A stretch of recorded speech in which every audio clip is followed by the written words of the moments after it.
humans can transform much more dramatically than people think, is sort of at the heart of my research. It leads to this sort of profound reset of the operating software of the system, to put it in kind of scientific terms. From the Buddhist perspective, what it does, it breaks some fundamental delusions about oneself and reality in a way that is a line in the sand that you don't return from.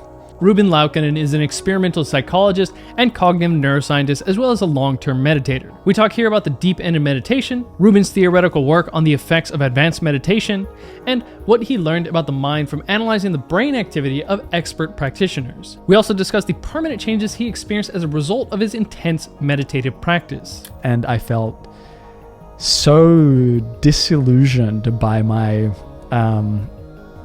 everything, just fundamentally work. I had kind of achieved the position that I wanted, and I was deeply, somehow my system was not satisfied at all by any of this. And I wasn't like unhappy, I was just dissatisfied, disenchanted, like just done with it, you know? I don't know what happened, 3 minutes passed, something like 3 minutes, a few minutes, and then I just woke up. I woke up, I looked around, and I looked at my hands. I remember looking at my hands and looking around sort of my consciousness, around my awareness, around like everything I knew. And I could see that nowhere in reality was there a single problem. It was just some incomprehensible misunderstanding. There was a before that and there was an after that. And they were two different realities. It's the only experience that's been truly satisfying. No experience in life has ever been truly satisfying, but that and this, now I recognize this moment is satisfying. And I was experiencing some of these really almost psychedelic-like things. Then I was finally, so after like 50 hours, I was finally like, oh, maybe there actually is a deep end. Does the brain do something unique in the moment that you have what might be called these kinds of awakening experiences? And so in some sense, it's science's fault that we've come to think of meditation as this sort of attention and emotion regulation thing. And that's a component of it. I think it's an important component, but it's very much just sort of scratching the surface of what this is about. So my name is Ruben Laukkonen. I'm an assistant professor at Southern Cross University. I did my PhD at the University of Queensland, went on to do a postdoc at the University of Amsterdam and the Vrije Universiteit of Amsterdam. That's my sort of academic background. Otherwise, in my spare time, I do quite a bit of meditation, kickboxing, like to surf, and dabble in all kinds of hobbies. So is it the right term to say that you're a neuroscientist? Yeah, you could say that. I think I'm an empirical psychologist, first of all. And since my postdoc, I've been working on cognitive neuroscience, so working with things like EEG, and also computational neuroscience, so machine learning, and trying to think of how the brain works in such a way that you could, for example, build it into a machine or a robot. And so, yeah, I guess as I've progressed, I've gotten more and more excited about these kind of computational views of the system as a whole and dynamical systems. So kind of overarching ways of looking at the mind-body organism and how it sort of works. And the nice thing about that is that it's then it resonates with how biology works, but it's also tractable in the sense that you could actually build it, which gives it this kind of practical grounding, I would say, in both the biology, but also in the sense of, okay, do we really understand this in the sense that can we make it? Maybe people have heard of those experiments where they put advanced meditators in a brain scanner, and then you have certain scientists looking at what's going on, trying to parse what they can, see what they can learn about the brain based on that, what that advanced meditator is doing. So you're the scientist. That's right. Okay. I'm the guy sometimes putting the electrodes on the head or on the heart or on the skin, or we're usually a group of people kind of doing it together. But okay. And so you're kind of asking the meditator about his subjective experience, and then you're trying to get some objective data based on what the brain scan is showing and reconcile those two. Right. So you can have like neural correlates sort of stuff. So you might ask them, what are you doing in this moment? Or you might actually ask them to do a task like, hey, meditate for 10 minutes and we're going to tag that in the neural activity, and then we can see what's happening when they're meditating versus not meditating or in a particular state of consciousness. So that's one way to do it. Another way is to actually give them tasks. So, I might present stimuli or try to probe them in some way, because this also gets you a kind of more concrete or causal data in a way. So for example, if I can see that your perceptual apparatus is changing in this state, and that's supported by the neural activity, then you can kind of get at the states from multiple angles, from the brain's perspective, from the phenomenology perspective, but also from the kind of behavioral or perceptual perspective. So you're basically analyzing the experience of experiencing things from several different perspectives to get an understanding of basically how the brain works. Well, just to get you could say how the brain works, but how this mind works. How does the mind work? Because even if you were to know everything about how the brain is currently functioning, you may still miss something. Because, for example, you haven't taken into account the body. You haven't taken into account the context or other people. And so whatever this thing called mind is a complex dynamical system in the sense that it is like entrained or kind of connected to, well, certainly the body. There's no really like hard line you can draw between the brain and the body. And the body is acting in the world with objects and people, and then there's this like constant sharing of information between different systems like you and I, and then these all somehow interact in this sort of complex and kind of magical way to give rise to what we might call the mind or consciousness and all its kind of contents. So the brain is one part of that complex system, but then there's all this other stuff going on that I think is also very important and interesting, also in meditation. Yeah.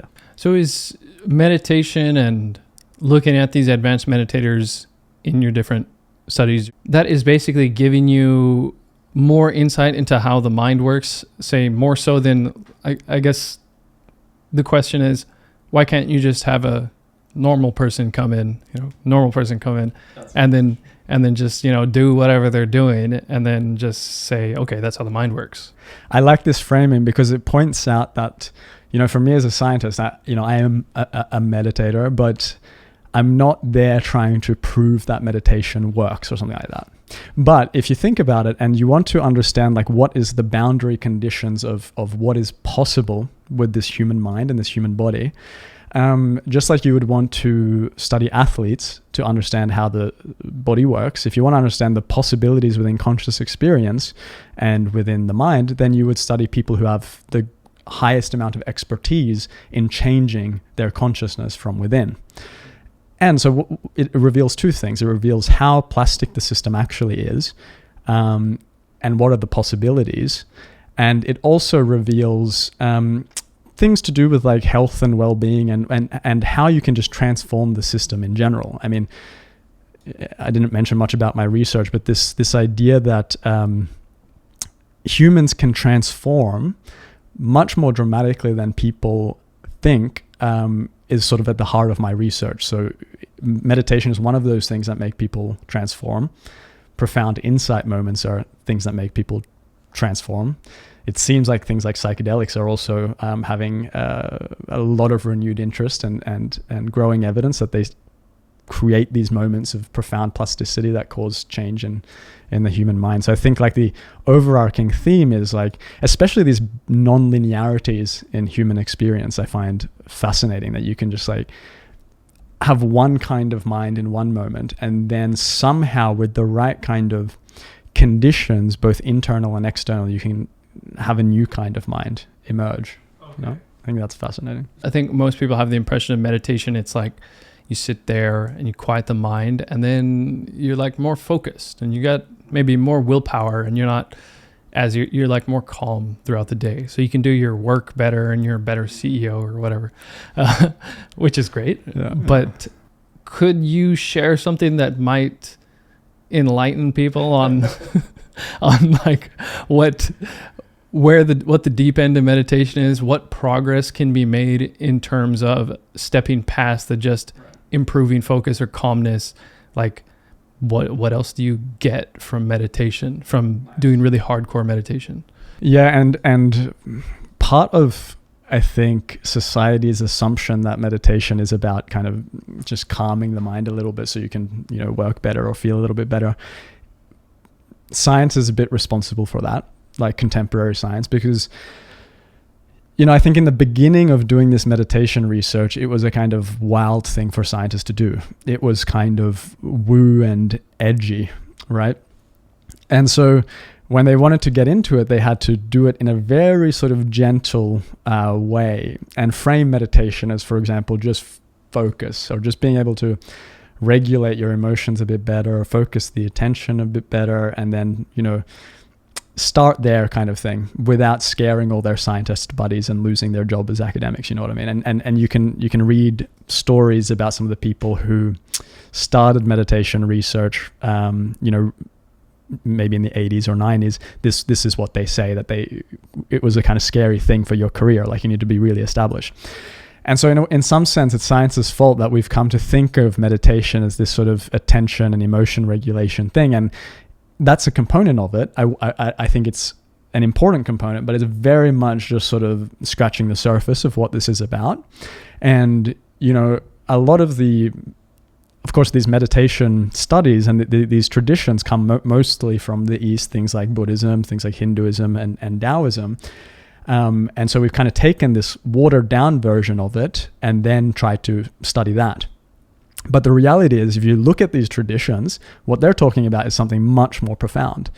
They're talking about losing the sense of time, space, self, being liberated, things like enlightenment, the Tao, the great flow. They're talking about something much, much deeper. And of course, then if you look at specific components of these traditions, they can be extremely detailed in their maps of what unfolds in the mind and consciousness. And so as the kind of contemplative science, as it's called, this field has progressed, people have, like myself, we've started to be, you could say, allowed or rebellious enough to just not care and to research this stuff, because now we've seen how well meditation does work for things like attention and emotion regulation, and now it's part of kind of mainstream interventions in clinical psychology, basically anywhere you go.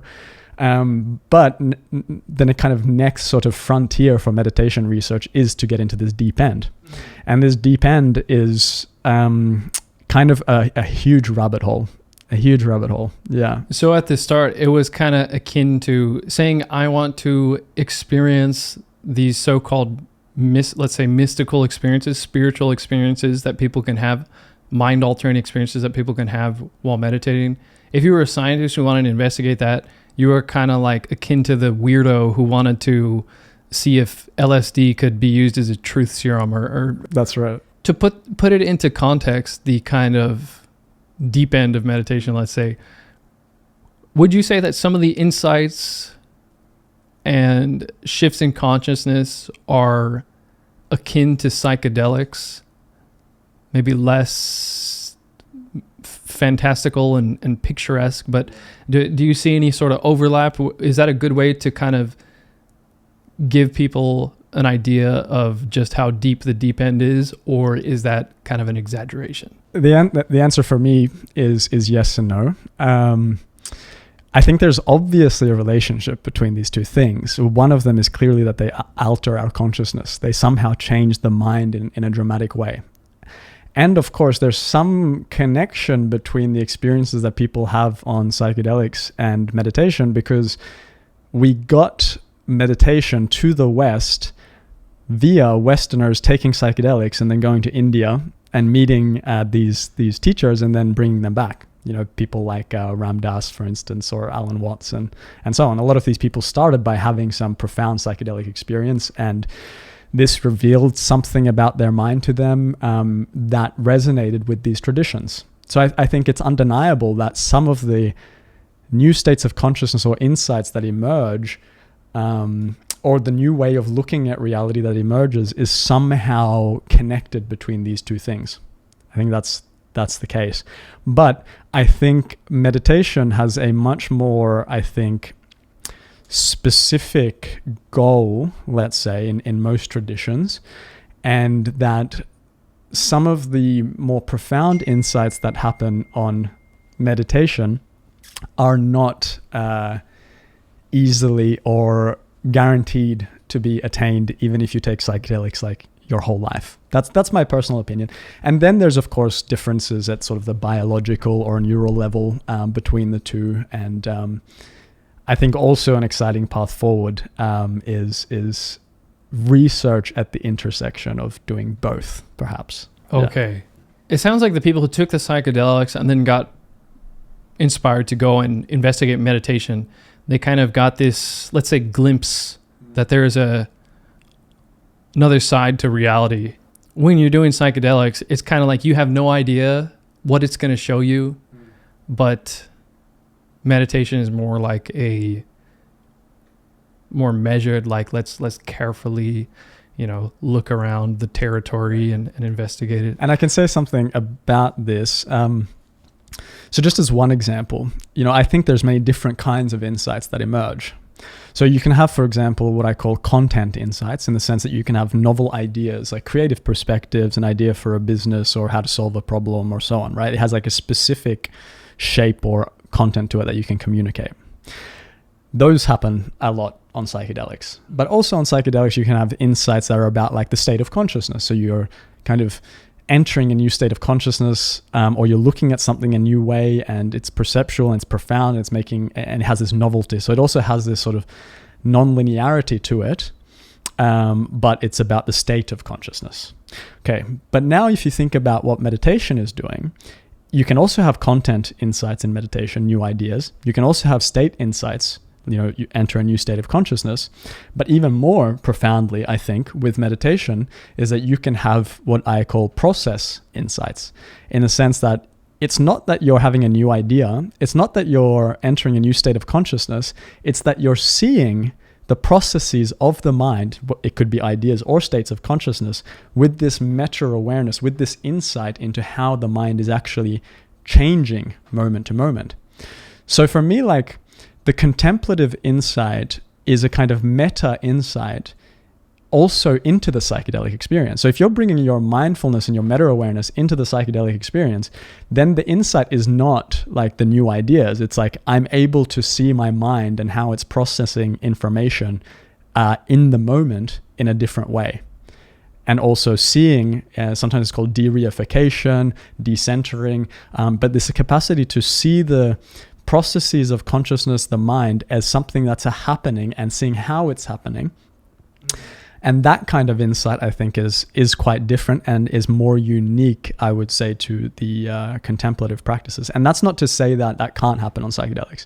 I'm sure it does. I think it happens to a lot of people. But the emphasis is different with the contemplative practice. Like, you wouldn't be encouraged to be so fascinated with phenomena and get so excited about the fractals or like the changes in consciousness, right? It would be, observe that and see it for what it is, how it's emerging, where's it coming from, what's its nature, is there a self in it, all these kinds of things. I see. So you might see the entire wall shifting into fractals, and the wall looks like it's warbling and dissolving, and that's all really cool and interesting, but is not necessarily revealing anything that is about the nature of how the mind works. It's just kind of like, that's neat. I didn't know the mind could do that.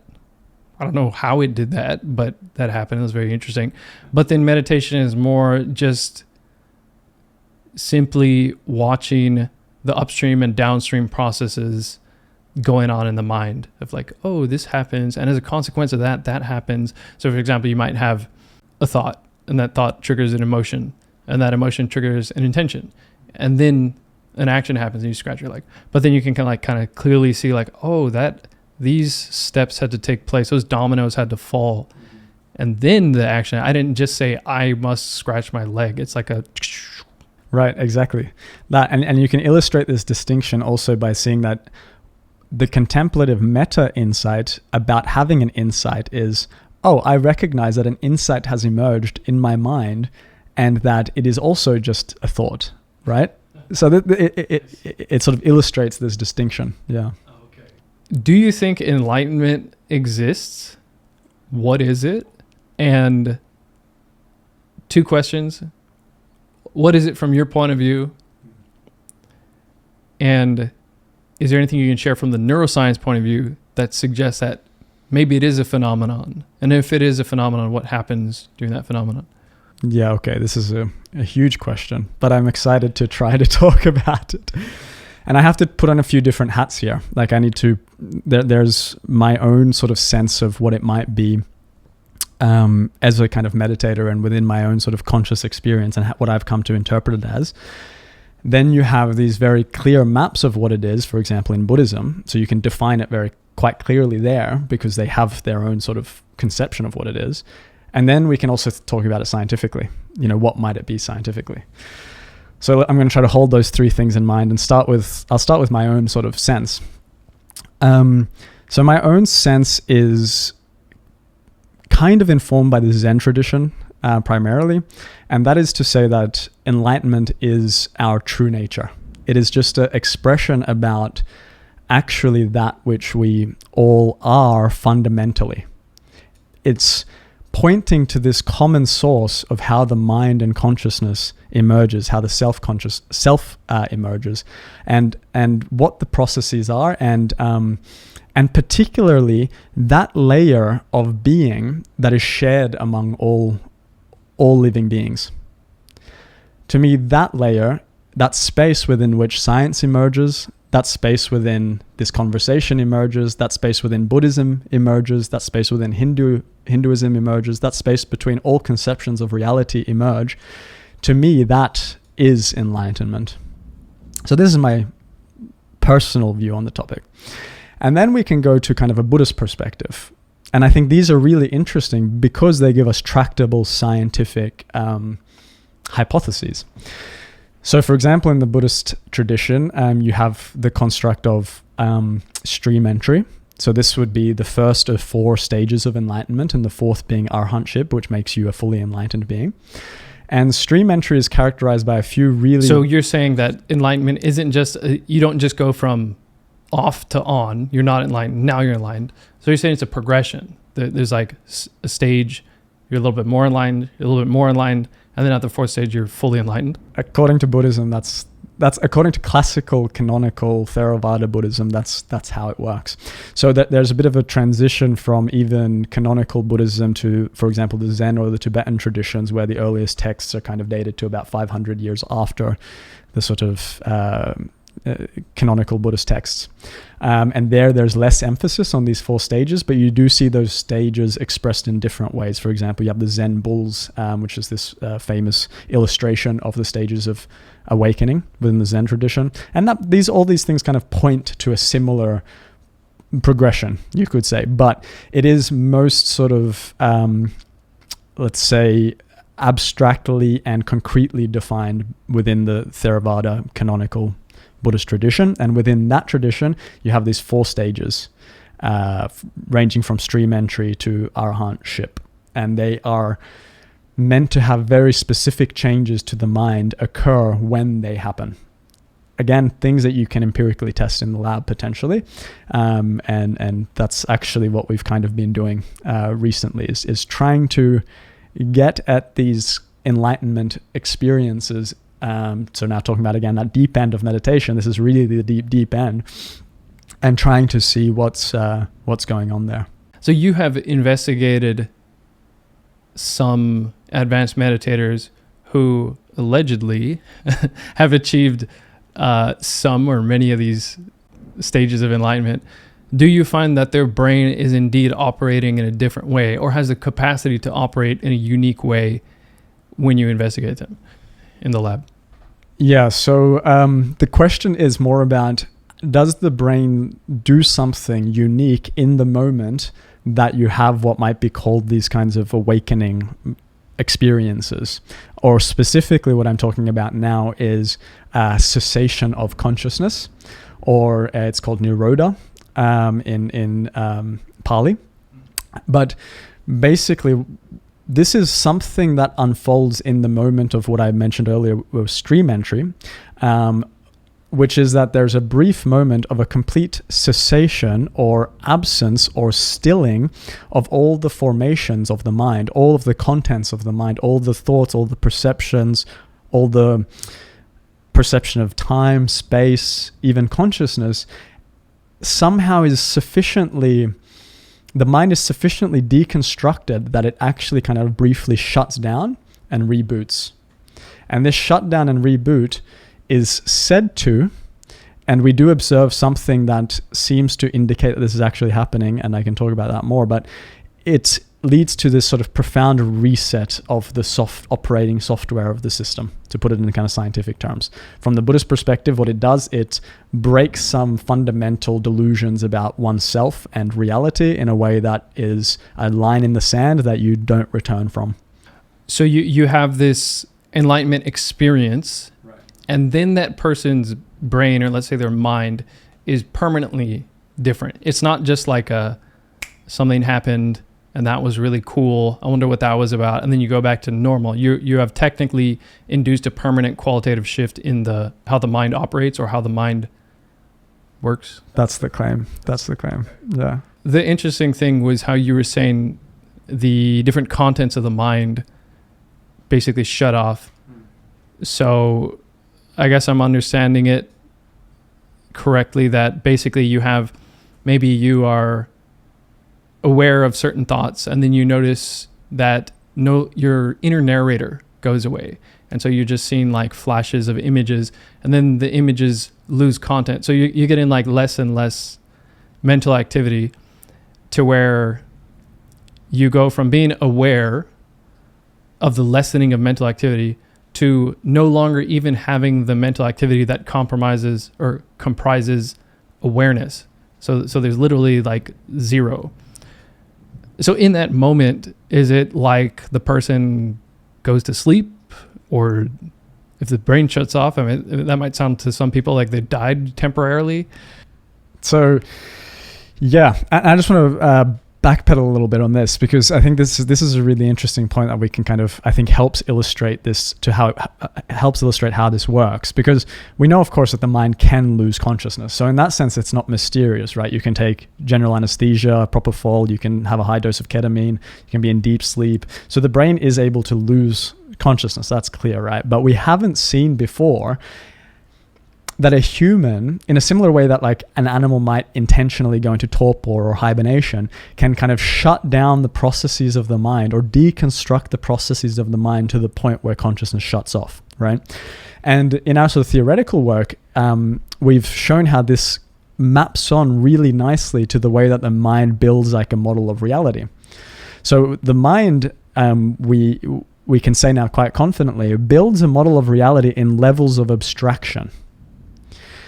So to illustrate that, like you can have a cup, which is just a sensory experience, right? There's just like lights and edges and so on to the sensory data. But then I can conceptualize that into a cup, and then I can talk about a cup and so on. And so there's these layers of abstraction that unfold like really quickly in each moment.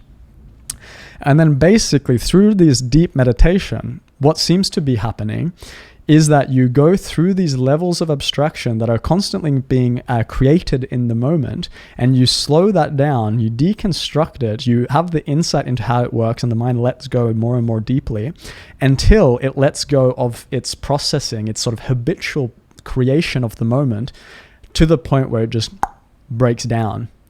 And this shutting down, or this breaking down, or this letting go, this deep, profound letting go, leads to this profound transformation of mind, and leads to this cessation of consciousness. And now, whether it's similar to sleep or general anesthesia or so on, I think we still need to do more research on that. But what we can say is that, for example, one of the things we find is that the brain desynchronizes its activity. So when you go into have one of these cessation experiences, you see this very strong desynchronization, that is decorrelation between neural activity in the brain. So usually activity, for example, in this part of the brain might be correlated, have a similar pattern to neural activity in this part of the brain. Now, what the really deep meditation does or seems to do is actually deconstruct that correlation to make that discoherent across the brain. And this discoherent, in a way, reveals how things are being pieced together. Because you can't have a perception of anything in reality without piecing things together. Like if I want to perceive a cup, or if I want to perceive you as a entity, I need to put together your arms and your legs and your torso with your mouth and so on, and perceive you as an entity. And same thing goes for everything. All the perceptual moments and data need to be grouped together, again, through abstraction. And what meditation does, it kind of disentangles this, you could say, this unification that the mind is doing, and actually in that process reveals a deeper unification, because it's taking all the little pieces of this moment that is just sort of coherently put together for us, and letting go of that habit of putting it all together into these objects and categories and thoughts and patterns. And then by doing that, you're getting this discoherence in neural activity. This is my hypothesis, which then eventually leads to the inference of consciousness, this habit of consciousness breaking down. Because, right, your conscious experience is always like a unified moment, right? Like if you pay attention to your experience, things are all happening in a singular, put together, coherent space. And if it wasn't, you'd be probably having a psychotic break or something like that. And so what the meditation does is kind of takes these pieces of this sort of coherent model of reality that you've built and separates it, right? So you're paying attention to one thing, you're seeing the separation between thoughts and feelings, perhaps. You're seeing the separation between your sensations and your reactions to those sensations. Then you might actually be able to see like the differences between your body, your perception, your categorization, your sensory awareness, your consciousness, and you're seeing all of these things for what they are separately, and how actually there's no self at the center of them. And so you're kind of gaining insight into how it's all put together in the moment, right? You're going deeper into the moment, to those earlier stages of construction. And in doing that, the idea is that you're desynchronizing what is usually synchronized. You're disunifying what is usually kind of, you could say, artificially or naturally or habitually unified. And by doing that, you're breaking down the assumption of consciousness itself.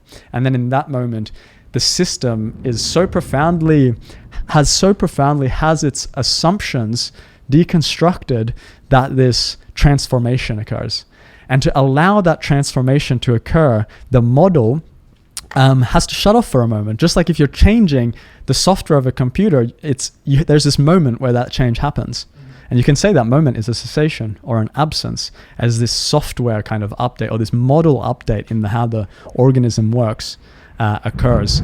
And that is the sort of my scientific or working conception of how that's sort of happening. And just to unpack that a little bit more, I think what's happening is that as you go really deep into this meditation, both this active deconstruction, but also this like constant exposure to reality, and the reality of this moment, you can't ignore any information that is contrary to your model. So you said you can't ignore any information that is contrary to your model? There you go. Okay. Exactly. So what meditation does fundamentally, it asks you like, pay attention to this moment, right? Like let's just take this very simple instruction. So what are you doing there? You're basically telling this organism to stop running around confirming their models, confirming your habitual beliefs, and instead pay attention to what's actually here.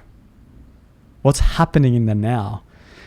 And by doing that, you're like forcing the system to be exposed to all the error of reality, all the kind of mistaken assumptions that you have about how the mind, consciousness, and this moment emerges.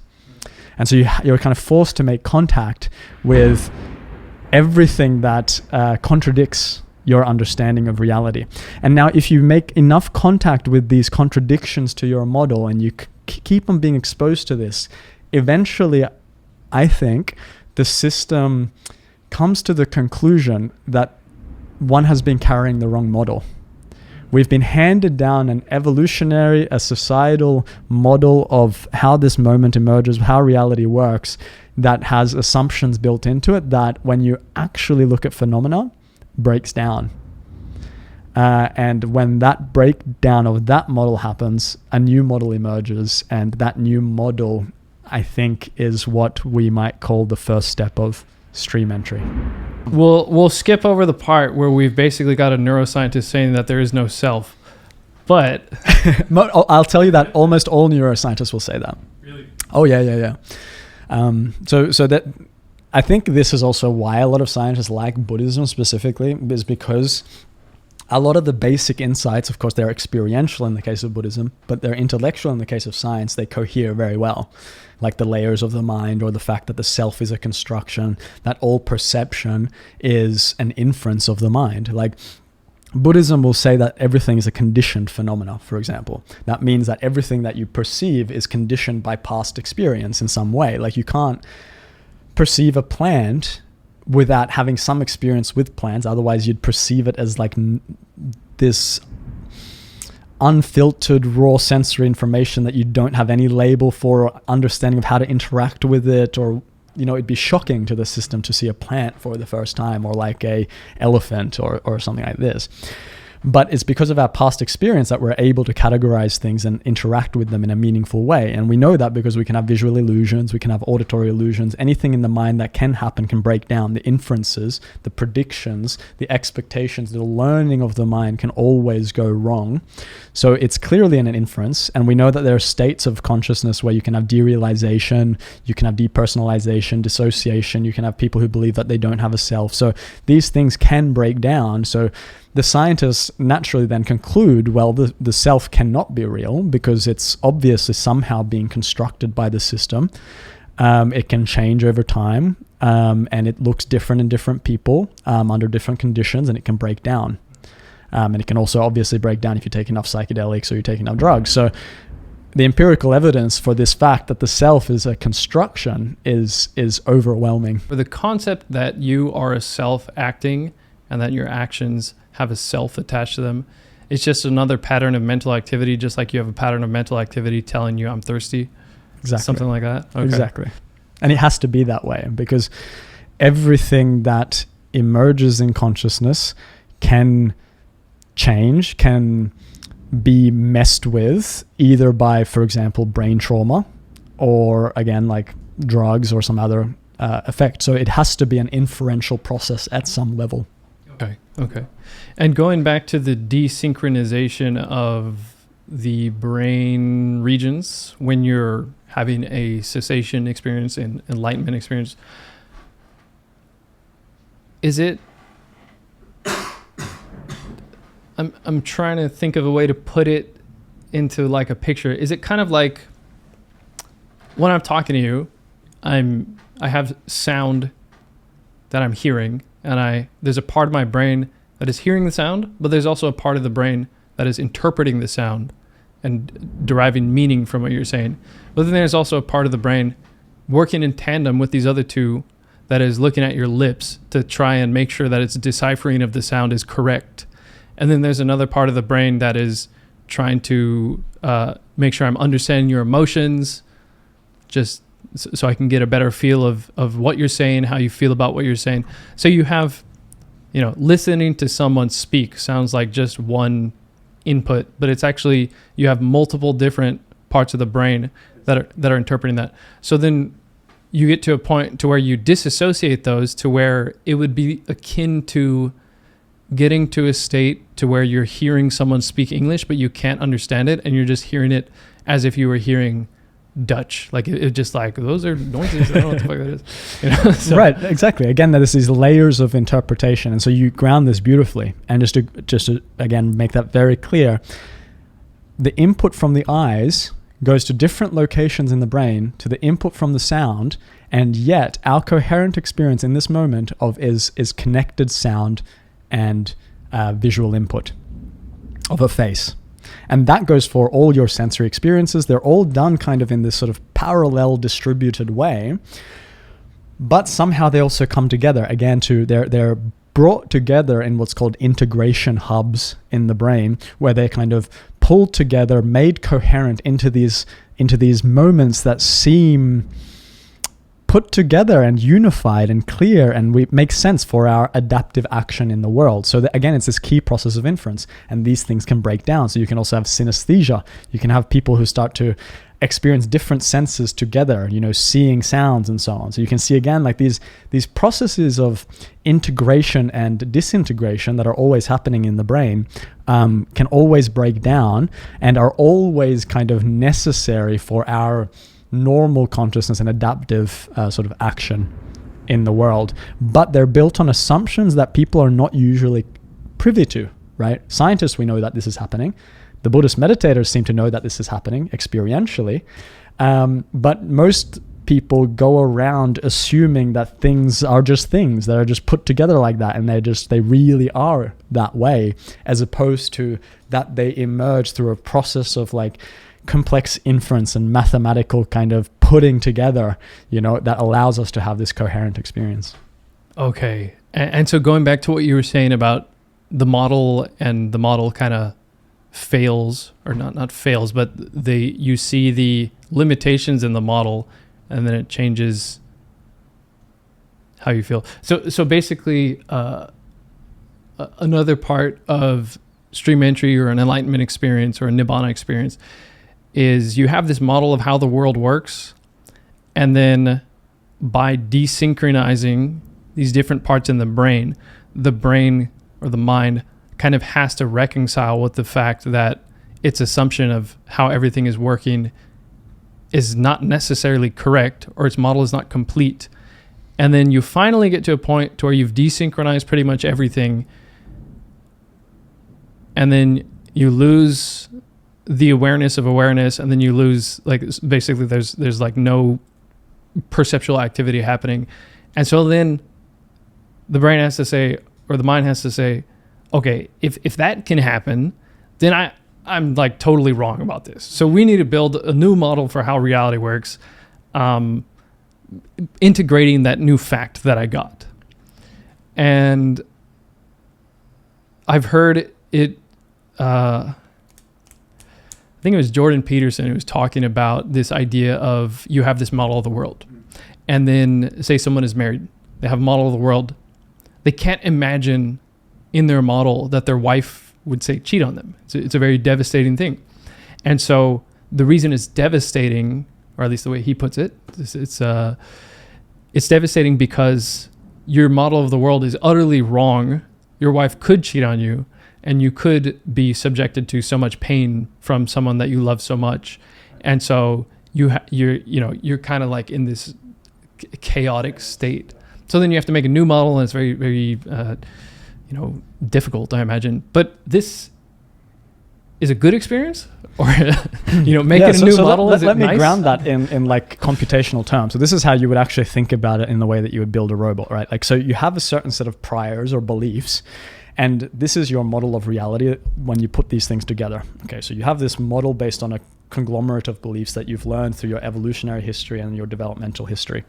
And you use this model to make predictions about reality. When you make predictions that are wrong, you get prediction errors. You get obvious errors, right? So if your wife cheats on you, you have a huge prediction error. That particular part of your model has received like a mortal blow, and this error, which ultimately translates to literal chaos, and it's literally entropy. Prediction error over time is basically entropy. So this is literally chaos, which is extremely terrifying for an organism who needs to have a coherent model in order to survive. And so this can be traumatic in the sense that, no, I cannot integrate this error. I'm going to dissociate, or I'm going to do some other thing to deal with the fact that I'm facing this profound entropy right now, prediction error. And so if you take that over to the kind of case of enlightenment, basically you've voluntarily exposed the system to so much of this prediction error that it has to change at its most foundational levels. So the case of the marriage might affect the model at sort of this slightly, it's deep. I mean, it's right in the heart, but it's still a little bit superficial, right? Like, it doesn't affect like how you think the self is made. Right. It might not affect your conception of how time works, or space works, or consciousness, or like how we relate to other people. Okay. But then what the enlightenment experience does, I think, it affects these most sort of a priori axiomatic assumptions on how reality works, how the self works, how other people work, and so on. And so this causes a kind of foundational shift that necessitates a complete revising of how the mind works. Yeah. Would you say that one of the key prediction errors in this system, the key prediction error is that it made the mistake of you had been making this mistake for your whole life of assuming that there was a self, and then one day you have an experience that says like very clearly like look, you just saw, like you looked everywhere, there's no self. You like saw the entirety of the room is cleared out, and there's no self in there. Is that as important as, because I'm pretty sure the Buddhist texts say that is a pretty key element of the enlightenment experience. Right. That is the sort of mainstream canonical Buddhist interpretation, that first moment of stream entry, you are able to let go of this false misunderstanding of how the self works. And I'm going to take this opportunity to say that I personally don't think that that's the only way that these experiences can happen. I also don't think that desynchronization is absolutely the only way that one can deconstruct the levels of abstraction or the temporal depth of processing in the mind and brain. I think that's one really effective route that's explained really clearly in the Buddhist texts. But my own sense is that there's other traditions like Advaita Vedanta, or more devotional practices, or more practices that emphasize, for example, just this like deep letting go and sinking into the nature of consciousness itself. So you can see that there's these like, this whole hierarchy of abstraction that we call the mind, self, consciousness, again, all these ideas about science, Buddhism, and so on, are all emerging in this moment. And other practices much more directly in a kind of non-dual way point to this source of everything. The fact that all of this is kind of emerging on the space of this awareness that's already kind of effortlessly underlying all experience. And then just by kind of recognizing that early stage of construction of the mind, that thing that is kind of before the thoughts, that space that is before the body, before all the levels of conceptualization, that's kind of already holding all of that together. In a way, you don't need to disunify. You can just point the system towards the early stages of its own construction. And if you can really recognize that, then it's, in a way you could say it's a bit of a shortcut. But from that deep perspective of the recognition of the underlying consciousness or awareness, or that which is even beyond awareness, then you can actually look at the abstractions almost from the outside. And this allows you to almost see the abstraction, see the mind for what it is, without necessarily going through the whole process of like very carefully disentangling everything. But maybe these lead to slightly different experiences or a slightly different road to those kinds of experiences. So my own sense is that when I speak to experts from these traditions, you get a lot of agreement about what happens at the end, like around this thing called stream entry, or around these very deep versions of non-dual realization. There seems to be a lot of connection between them, but the path is quite different. But I think they can be unified scientifically. Again, you can deconstruct and disunify experience like Vipassana meditation, where you separate everything, or you can just relax the system so deeply through self-inquiry or through sort of this recognition of this awareness that you're also letting go of the abstractions. Or you can go some other, sideways direction by doing Tai Chi or yoga or so on. I think there are nuanced differences between the Buddhist views ultimately and conclusions about the nature of self than some of these traditions. But the fact that they deconstruct the mind, albeit in different ways, towards this deeper into this moment, and this moment beyond all the conceptions is that same kind of void or emptiness, I think this is a very unifying quality across them. And my hope is that the scientific perspective, because it's based in the kind of computational mechanisms or the biological mechanisms, kind of brings these together in a useful way that allows us to talk about them without maybe all of the baggage and the dogma, let's say. Okay. Yeah. So you've got multiple different traditions that are aiming for the same destination. They're all just kind of taking different paths. Yeah, and that's that I'm not sure if they're aiming for the same destinations necessarily. Like they might have different end goals. Ultimately, I think that might be true, but I think any tradition that has an emphasis on no, you need to come deeper into this moment. You need to recognize what is the mind. You need to observe it, have a direct experience of it. All of these are doing the same thing to the mind in the sense that they're de-abstracting the mind, forcing the mind to come into contact with the reality of this moment and all the prediction error therein, and to revise your models according to what you observe. And to the extent that the traditions encourage you to do that, you're getting, I think, common enough processes. Describing the enlightenment experience, and I think it's pretty hard to fathom, is what occurs afterward. Is it generally enjoyable? Is it like, are people like, oh, I'm glad I did that? Or is it like, oh, wow, my whole, like, I don't understand the world. I'm so lost. I can't believe I wasted my time doing that. Yeah, so it's kind of funny that we overlooked that part so far. Like, is this recommended? Yeah, so I think most people don't regret it.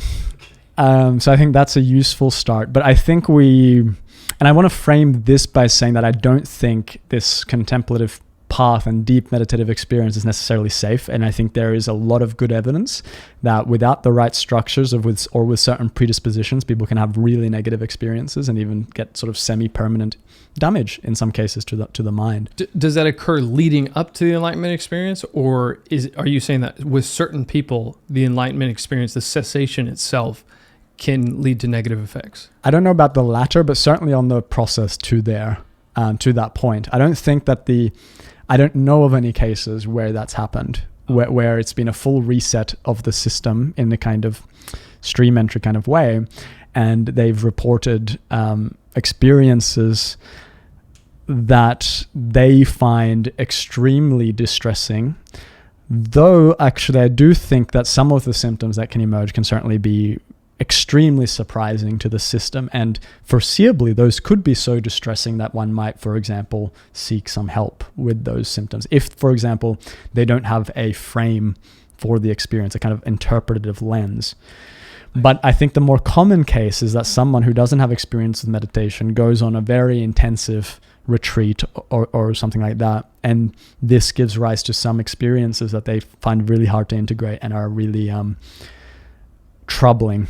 And there's a set of researchers who are doing a lot of investigation about that and present many case studies. But it's also the case that in these traditions, those are expected, that it's part of the process is to go through these really difficult things. So there's a kind of, there's a container for it that there isn't necessarily, for example, in Western mindfulness. Like if you think that you're just going to regulate your attention and feel better, but then suddenly you deconstruct the self and that wasn't your intention, that's going to be extremely, traumatic potentially, right? Let me just establish real quick that basically, so on the path up to the cessation experience, the stream entry or the enlightenment experience, there's all these other transformative changes.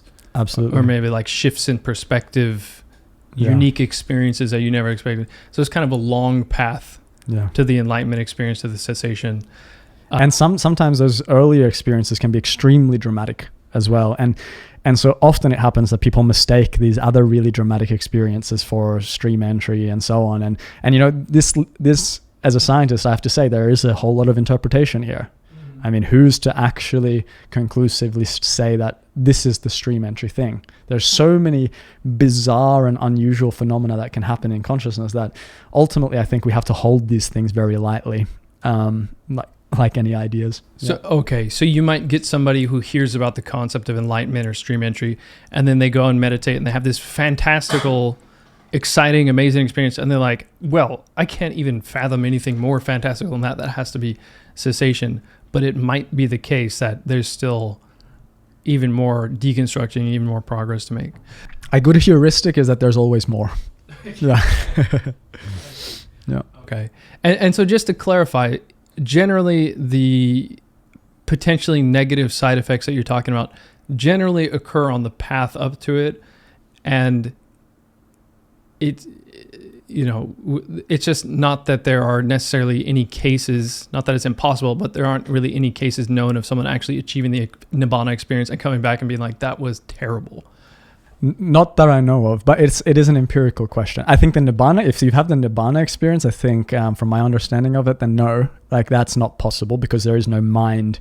It's the end of the mind. So you can't complain about Nibbana because there's no one to complain about it, right? But the consequences of that experience or the interpretations, how the abstract mind-body system responds to such a surprising event, I think how that happens is as unique as it is as there are individuals. I guess we've established that generally enlightenment is a very good thing that not many people regret it that we know of. Okay. Yeah. Okay. And they're usually recommending it to others who are inclined. Right. Or we wouldn't be here. They'd be like, that was shit. I'm not going to tell anybody about that. Don't do that. Right. So maybe we could get a little bit more personal and talk about your experience with this stuff. What is your personal experience with meditation? Any sort of deep end experiences you had with it? Any sort of progression you had with it? Sure. But I will talk about my own experience with the kind of caveat that I don't call them enlightenment or necessarily these things. I've had teachers call them these things, but they're in the past ultimately. Like I'm like all actual meditators, they're still just showing up as just a human being, extremely ordinary. So whatever, if you're really holding those things tightly, then I think there's a lot of confusion because it's just something that's happened and maybe there's been change, but it's still gone and you're still fresh here in this moment, just like everybody else, right? Yeah, so like with the halo over your head, it's not that bright. No, exactly. Yeah. So I will say, and I've sort of briefly shared this actually like alongside my when I shared the scientific paper about cessation, because I got interested in these things partially because of my own experiences in them, and then meeting other people who I could then test with these things in the lab who can kind of do it on demand, which is not something I can do. But one case that makes me, I suppose, that grounds the whole thing is my own experience, which happened, a bit over 5 years ago. I moved to a new country. At the time, it was Amsterdam to do my my postdoctoral work. And at that point, I'd been meditating already for about 10 years and done a lot of retreats, mostly in the Zen tradition, and done practice with Advaita Vedanta, non-dual traditions, and so on. And I had kind of these psychedelic experiences that I thought were really profound, had meditations that I thought were profound and whatever. But I found myself in the winter of Amsterdam alone after breaking up with my partner of 5 years in this feeling just empty, just finding that all of those things, like getting my PhD or doing all these fancy meditation techniques or trying all the things that the world has to offer, that I felt this like profound disappointment with it all. And I felt so disillusioned by my everything, just fundamentally work. Had kind of achieved the position that I wanted, and I was deeply, somehow my system was not satisfied at all by any of this. And this was, you could say, a profound prediction error for my consciousness at the center of it, right?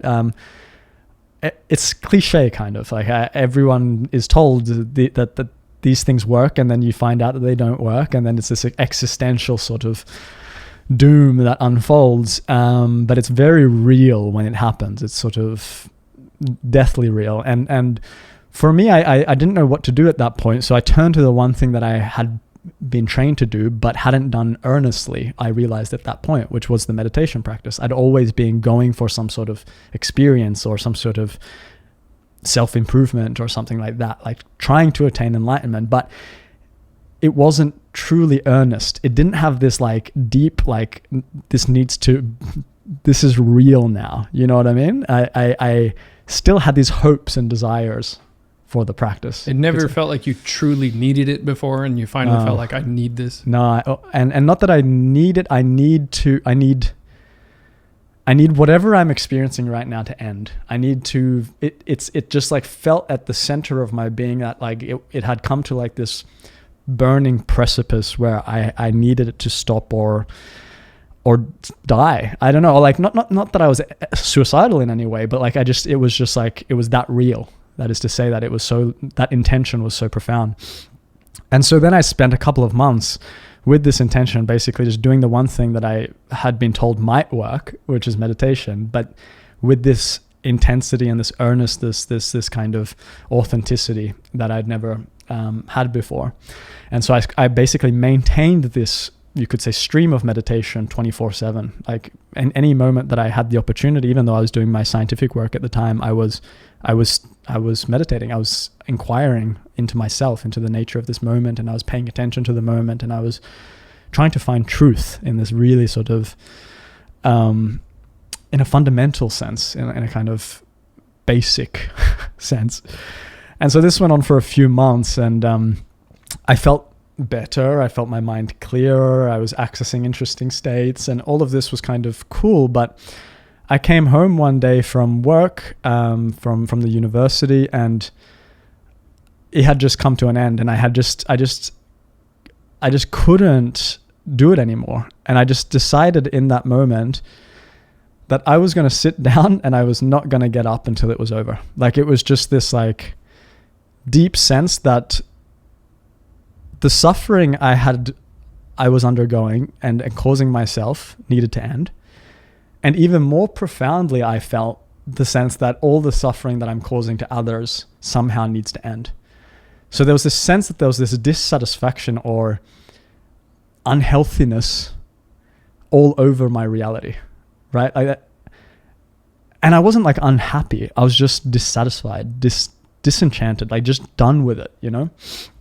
And so I went down with this intention that like it needs to end now. I'm not going to get up until it's over. I didn't know what was over, right? Like what was I trying to get rid of? I had no idea. I just knew that like this has to happen like now. And so I sat down with this intention, sat down to do a bit of self-inquiry or something, but I don't know what happened. 3 minutes passed, something like 3 minutes, a few minutes. And then I just woke up.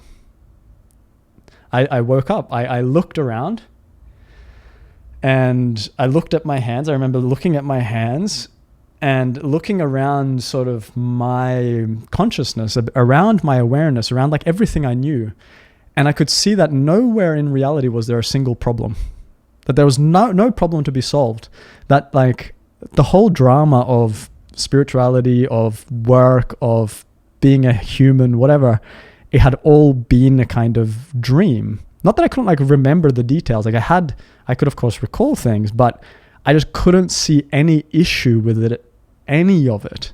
So it was this profound sort of like, oh, I'm here, and I could see everything so fresh and clear, like for the first time. And I felt like I had just woken up after lifetimes of sleep, and I had this sense that my real life was actually beginning. Like I'd been sort of in this fake cloud or something, and then at the center of this fake cloud was this strange knot, and this knot in this fake cloud, all of it just were gone, and it wasn't real. You know, it was never real. It was just some incomprehensible misunderstanding. It was just a misunderstanding. And so it was very basic. It was very grounded. It wasn't like I was like suddenly unified with God or something like this, but I was just ordinary, but all the issues and the confusion were gone. And I could see clearly, and I felt real, and I felt there was nothing to fix anymore. You know, it was just all okay. And lots of very interesting things unfolded after that. But and later experiences allowed me to kind of go through that process much more consciously, using, for example, these meditation practices, and to see the stages much more clearly, and to see the kind of system bottom out in a much more direct way, and see what is there when the system bottoms out, and see the phenomena of my mind from that perspective and how it all comes together. But this happened in when I went through this process again with more kind of clear tools to do that. But this first time was so basic. It was sort of like a transition from one reality to another. Yeah. So when that happened, you were meditating, and I guess, is it safe to say like you didn't, it was like you woke up without having fallen asleep, something like that? Yeah. Okay. And then I would say that there was just like a strange, I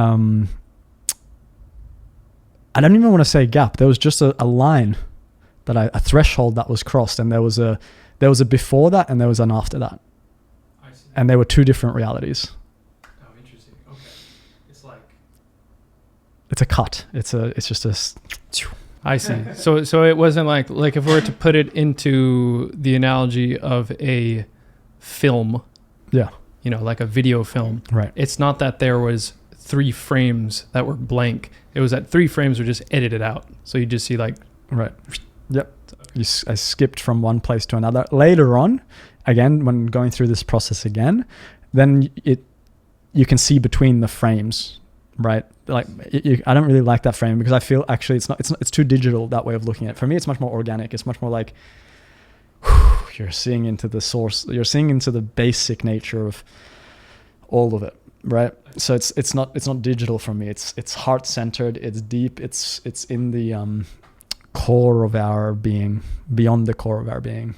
And when the experience happened, you know, you had this mental relief of, you got rid of that big knot. Not even mental relief at the very core of everything. Relief at the core of reality, of course, my reality, but reality, right? Like in the body, the mind, consciousness itself, at the very, very center of it all was this profound relief. Did you see, did like your, I don't know, vision get better? Did your hearing get better? Like I'm trying to think of things that people could kind of relate to. Yeah, there was a profound, and there's interesting, I think, scientific explanations for all of this, but there's a profound like increased sharpness and saturation to all the sensory experience. So it was like, yeah, a little bit like being on psychedelics after that, but in a very sort of grounded way. Everything was just very clear, very, very clear and sharp and saturated and kind of beautiful. Yeah. Yeah. And sort of infused with this like bliss and peace that was just like all pervading and like was just sucking me into it. And it was just so, the kind of days, weeks, months after that were kind of filled with this source bliss consciousness thing, where it's like I was just like melting away all the time, or whenever there was a spare moment, into this sort of like expanse of bliss, consciousness, awareness. You said there was kind of like a knot at the center of reality, and that was a source of suffering. Yeah. So that knot never came back. It never reformed. It just kind of, after it untangled at that point. No, it comes back, but looser. Yeah. So the knot, this is my experience of it. So the knots of reality return, but they return in a way that is like much easier to recognize and much easier to disentangle. And they're not sort of, they don't hijack all of my being in the way that they used to. And then that's my just very simple practice now, is just to recognize where that clinging, where those knots emerge, and just kind of let them relax. Yeah. So it's not like let's say, it's not like if you were to get cut by a knife, it would hurt half as much now. It's just like you're experiencing more or less the same things, but the suffering derived from that is just less. Yeah, that's what I would say. But and again, just to emphasize that it doesn't make me or anyone else a special person. Like, it just doesn't make you because everybody has these knots, right? And it's I think I feel profoundly fortunate to have those knots a little bit looser than I did before, but I can't speak to other people's consciousness, and it definitely doesn't make me special. And I do feel that it's changed the way that I experience reality. I feel like it's like the system can't hold on to things as much. Like, I can still grasp onto things and get stressed out about stuff, but I just can't do it as tightly or for as long. Eventually it just doesn't stick. So reality feels lighter, like more ephemeral, but more, I would say more full of flow, and I would say more sensitivity. Yeah, and also more opening of the heart. I want to try one more analogy to kind of put it into perspective. And please correct me if this is wrong. So is it kind of like, because you just used the word stickiness, is it kind of like, say someone really pisses you off and then you're trying to do your work or something, and then like part of your brain is just like, hey, do you remember that thing that you're pissed about? And then you like trying to do your work and it comes back and you can't let go of it. It comes back, you can't let go of it. So that process of being able to that process of being stuck to particular emotions, the emotions just aren't as sticky and aren't as forceful and invasive. Yeah, I think that's right. And somehow that the system is just more easily able to recognize them for what they are. And through that recognition, there's this like natural, oh, okay, this is just a process that emerges now. And then there's more self-compassion in the sense that like, I know that there is no I controlling all of that. Like, I can't take responsibility for it because the self doesn't really exist. So it's like, there's this, I'm just, I guess, more okay with the drama as well than I was before. Not necessarily more than other people, but more than I was before. Nice. So it was generally a good experience. The best experience, because it's the only experience that's been truly satisfying. No experience in life has ever been truly satisfying, but that and this, now I recognize this moment is satisfying. This moment is fundamentally satisfying. Would you dare to say like it allowed you to, maybe not totally, but actually make some headway in escaping the so-called hedonic treadmill? Because you have the hedonic treadmill of like, yes, it becomes very apparent what the hedonic treadmill is with certain experiences. Like, I want to play video games every day. First, it's really fun. It's very cool. The next time, like, you know what to expect. It's not quite as fun. It's not quite as fun. It's not quite as fun. And so you get people who are addicted to different things. They could be addicted to video games, and they all report saying that they want the video game more, but get less satisfaction of it. So it's a very kind of cruel reality that the more you do something that is enjoyable, you're going to continue to crave it more, but derive less satisfaction from it. So this is finally an experience that it gave you satisfaction without increasing craving afterward. Exactly. Something like that. This is such a great way of putting it. And the reason for that is the experience of your true nature, of being in this sort of deep state of letting go, is way more satisfying by like 1 billion times than any possible hedonic experience that you can have that involves this sort of pursuit of something, right? There's no amount of dopamine that is as satisfying as true peace.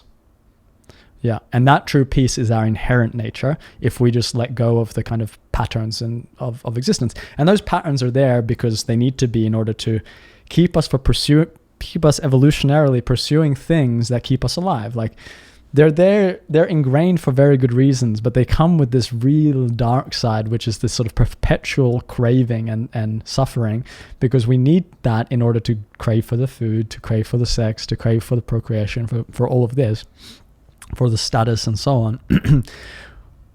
But when you recognize that there's something before that, which in some sense evolution didn't want you to recognize, then you can still do all that stuff. And I think it's natural to still do all that stuff, but it's just you don't derive your fundamental satisfaction from them. Your fundamental satisfaction is your true nature, your inherent being, this moment as it is. I think a lot of people are familiar with Buddhism. Maybe they're not familiar with too much of what is said in Buddhism, but I think more or less people have this idea that life is suffering. I think it's more accurate to say that life can be suffering. Yeah. A layer deeper is that suffering comes from craving, right? But then craving is what makes life possible. Life wouldn't be possible without craving. You need to crave food. You need to crave sexual satisfaction. You need to crave bonding with other people. But then if you're craving, the definition of craving is being unsatisfied with something, right? Like you wouldn't be satisfied if you were craving. They like imply each other, right? Like with craving comes necessarily a dissatisfaction with how things are. Like you're by definition having to imagine a kind of that something's missing and that you need to get that thing that's missing. But if you know that nothing is missing fundamentally, then this has a huge hit to the habit of craving. Yeah, that is highly recommended. So it's you should put it on the bucket list. That's right. That's right. Very cool. My brain's kind of ran out of questions. Like, okay, we're done there. How's your experience? Because I know you've gotten into meditation a lot recently, and is this something that you recommend? Has the meditation practice felt like it leads to a deeper satisfaction than the kind of usual habits of desire and the things that you do in your life? I mean, you're like super popular on YouTube. Isn't that enough? I imagine that all the kids these days think that that's the thing, right? Tell them. I'm not Mr. Beast yet, so it's not enough. That's the threshold you need to reach for true satisfaction. If I get Near there, the path of YouTube. Yeah, exactly. The spiritual path of YouTube. Then I'll definitely be satisfied. No, but a couple things to unpack there. So when I was growing up, my parents were into Zen Buddhism, and so when I was a kid, I would meditate a bit every Sunday, and I didn't particularly like it, and I was kind of like waiting for the cat to come and sit on my lap, because then that would at least be more exciting than having to sit there. And my brother was actually very much into meditation, and he was so into it that even though I couldn't imagine it being more enjoyable than playing video games, so I spent all my free time playing video games, it kind of left a mark on me, like there's probably something there. Like my current self doesn't have the ability to get interest in there, but let me take a mental note of that. Maybe that's something to explore later on. So anyways, I tried some psychedelics in Amsterdam, so it was legal. Those were very transformative experiences that got me really interested in this idea that there's more to consciousness, or there's something about the way the mind works, that maybe I can actually step outside of the matrix and see how the mind is actually working, rather than being affixed to perceiving it from within, looking from inside and not really having any perspective because I'm not stepped outside. So anyways, a friend introduced me to this concept of enlightenment is actually a thing that people are trying to do, and it's not just kind of a, let's say, fairy tale. Because as a kid, when I would hear about enlightenment, I was like, oh, that sounds like a really cool thing. I want that. But then I would also hear like, okay, so how do you get it? What do you do? And then there would be stories about like a guy was sweeping the temple and then he became enlightened. I was like, what? You have to kill a cat to... Yeah, right? It was like, okay. Or there's another story where like a student got their finger cut off and then he became enlightened. I was like, okay, I apparently enlightenment is a good thing, but I have no idea how to get there. So I'm just going to assume it's not really real. So anyways, a friend introduced me to the concept, and then he introduced me to Daniel Ingram's book. Daniel Ingram I've actually had on the channel. Really interesting guy, really helpful in understanding this concept of there is actually a path towards enlightenment. There's a path that certain traditions are prescribing. And so it's not just a sit as much as you possibly can and hope something will happen. So anyways, I ended up doing the TWIM tradition, which adds a step of like you are to focus on the meditation object, and then when you lose focus, when your mind wanders, you relax and then go back. Yeah. So can I just jump in just to say, because I think this is very interesting, that part of several random connections we have is that the TWIM method that you learned as a meditator is also the method that gave rise to the meditators that we tested in the lab who can do these enlightenment experiences kind of on demand. Oh, yes. Which is kind of cool, right? Like this is the connection partly as well. And that's the practice that you're doing, which is what's allowing these people to get in our lab and to do it kind of on demand. So it kind of points that there's something probably quite effective about this technique. Right. I should have mentioned that. So basically, we can say Delson's. Yeah. Okay. Yeah. So Delson Armstrong, the way I got interested into TWIM was my friend, your friend, recommended that I check out this video of him. It was this guy who had allegedly achieved all these enlightenment experiences, and yeah, just something about the idea and the things that he was saying were really interesting to me. And then I heard that there was this neuroscientist who was studying him and was actually seeing that, oh, he does have the ability to put his mind or his brain into states of operation that are very unique, and we would not expect that a normal person would be able to do that. So that's kind of how I got into TWIM. So long story short, I did a 10-day retreat in Japan. The first 3 days, I just focused on the breath because I still wasn't sure about TWIM. I didn't really know what I was doing. And then from the fourth day, I started doing the TWIM method. It was very difficult the first 2 days. And then after that, I finally felt like it started to take stride. But after, we were talking earlier how there's this kind of bumpy road progress to the deep end. There's a lot of things that happen on the way to the deep end. And I was experiencing some of these really almost psychedelic-like things. And then I was finally, so after like 50 hours, I was finally like, oh, maybe there actually is a deep end. Like I was still skeptical this whole time. And you got a few cookie crumbs. Yeah. I was like, oh, there is a cookie. I see there's like some sugar on the floor. There's got to be a cookie here. Yeah. So I kept going, kept doing the technique. It got easier and easier. And then finally I had this moment where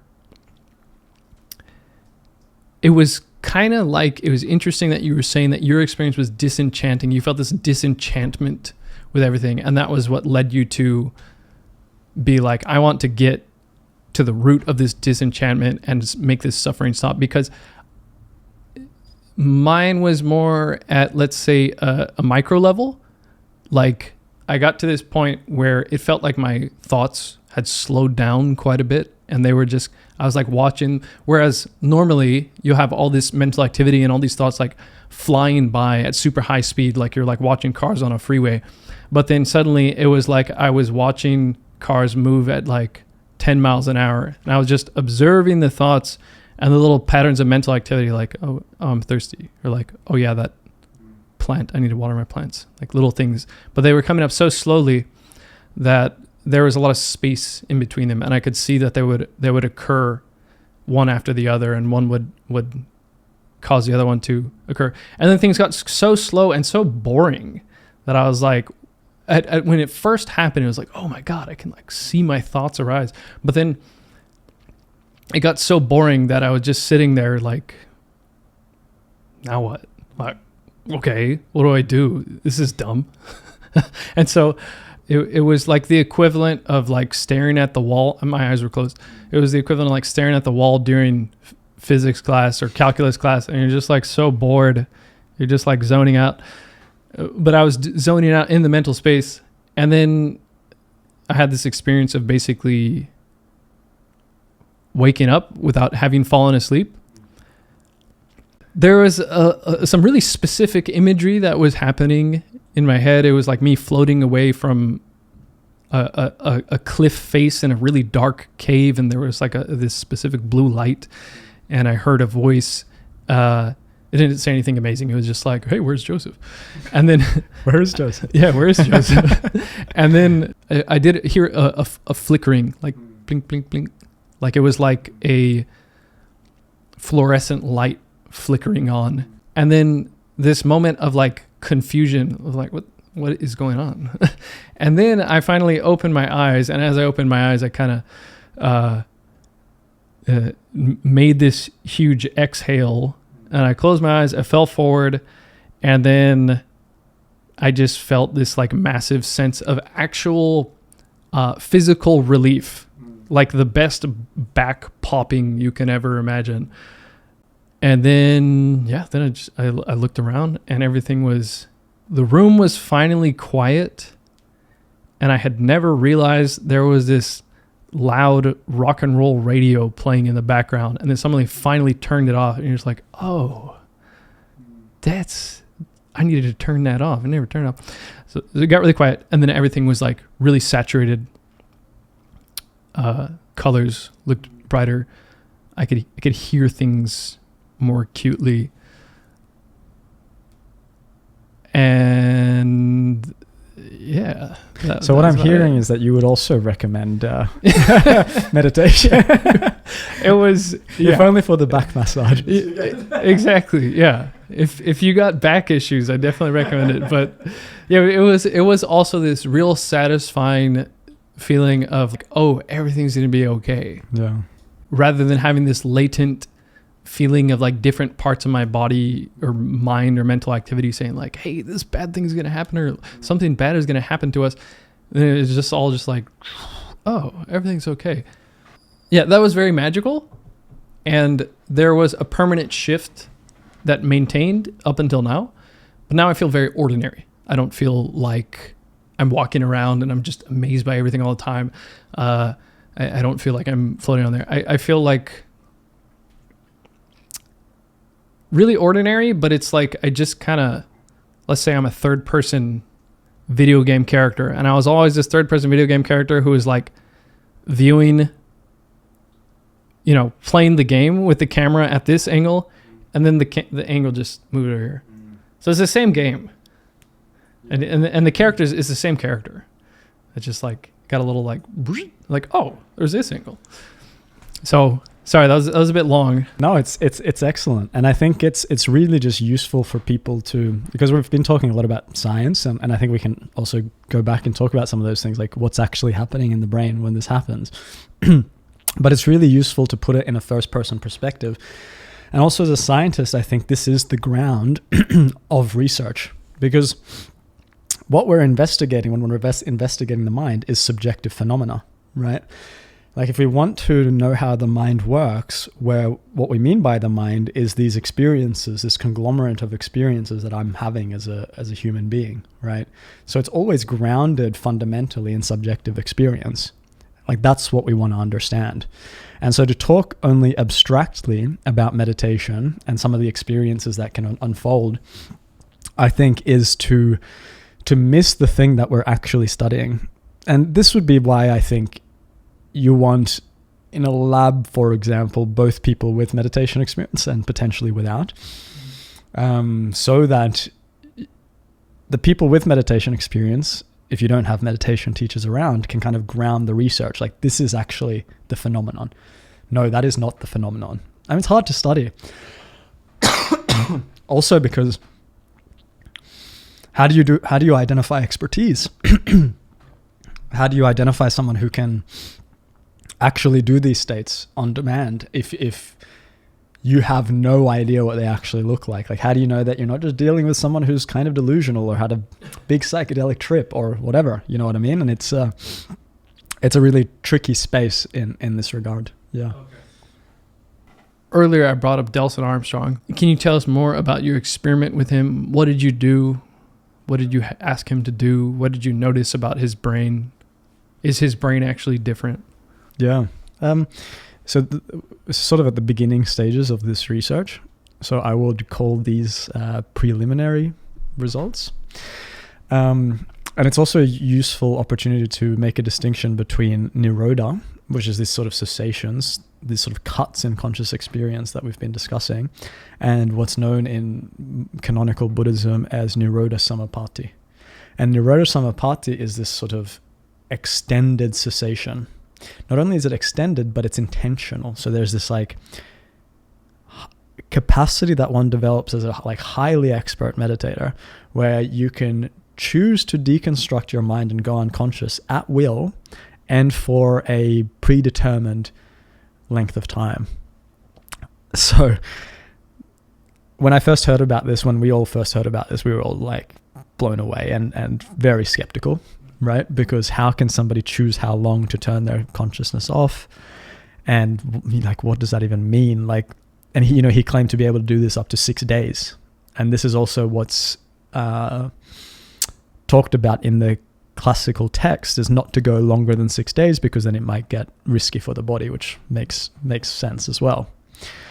And the idea is that you can go into this state and it's kind of like a mini hibernation state. Like you're gone as if like a blink of an eye, but 6 days have passed. And you're just sitting in your lotus posture or whatever posture you took, and just all this time has passed. You haven't used the bathroom, you haven't eaten anything, you haven't drunk anything. And so to be clear, we don't know that that's true, but that's the claim. And then when we got him into the lab, we basically, fortunately for science, because he can do it on demand, we can basically ask him to do this for the amount of time we need. We can ask him to do it multiple times. We can compare to different conditions. We can probe him in all sorts of ways. We can look at neural activity. And in fact, we measured physiological activity in all sorts of ways: heart rates, blood oxygen saturation, skin conductance, EEG, facial movement, body movement, eye movement. Like we were measuring basically everything you can hook up a person to at once, and then basically get him to do these extended nirodhas for different periods of time. We'd present some stimuli, and then we also got him to take a nap on a different day. But we collected a bunch of this data, and so he's really unique in the sense that he can do these extended cessations. And then we found something quite interesting in those, which is, and we discussed this already, that desynchronization of neural activity. So that was very clear with our participant. And then serendipitously, our colleagues at Harvard, out of Matthew Sackett's lab, were also looking at another meditator who can do these brief cessations that we've been discussing. And we found like really nice convergence between our data. So in both cases, you get this quite dramatic desynchronization of neural activity at the moment or around the cessation. So you have two different people who have the ability to basically desynchronize the brain at will. Yeah. Okay. And so you said that when you were going into this, when you heard about this person, you were super skeptical. When you saw the result of his brain scanning or however, whatever imaging you did, were you still skeptical afterward? Or did you think, okay, these guys are doing something? Well, the thing is that biological data cannot prove a subjective experience, right?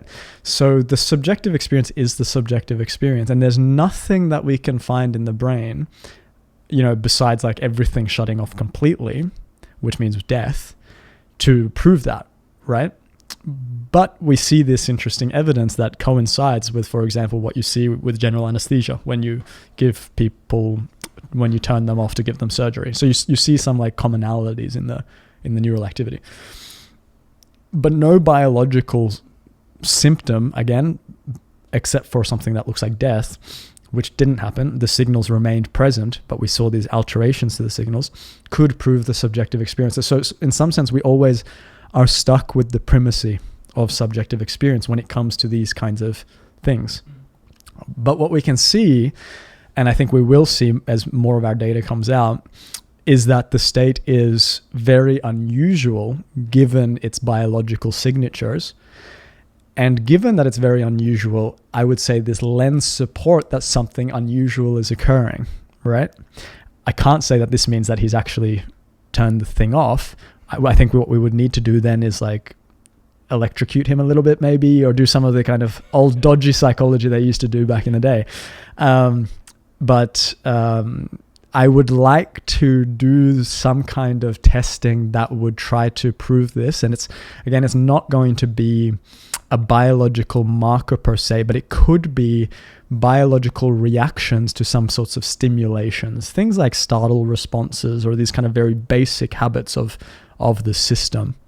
For example, to how they respond to an extremely loud sound or something like this. But the problem is that even comatose patients still have some responsiveness in the brain, and that depends on how deep their coma is or their vegetative state or so on. So even people who ostensibly really have lost all consciousness, even potentially permanently, still have responsiveness in the brain to some extent. And so the responsiveness of the biology, again, is not going to tell us whether this state exists or not. So objectively, something unique is definitely happening. However, whether you can confirm that this thing that is happening coincides with this subjective experience of saying, oh, I basically turned off everything and I have zero awareness. Yeah. So he's saying that. Yeah. And you're seeing something interesting in the experiment, in the scanner. But you can't objectively prove that, yes, he has no awareness here. Exactly. Okay. And no scientist can prove anything about subjective experience. So this isn't like a limitation that's constrained to special experiences. It's constrained to the fact that I can never really prove anything about your experience just from your neural activity. Now we can get a little bit closer because we can do machine learning. So I can train an algorithm to know what your brain looks like when you're perceiving the color blue. And then based on that training, I can with reasonable accuracy say that you're perceiving blue because you're having blue-like neural activity in your brain.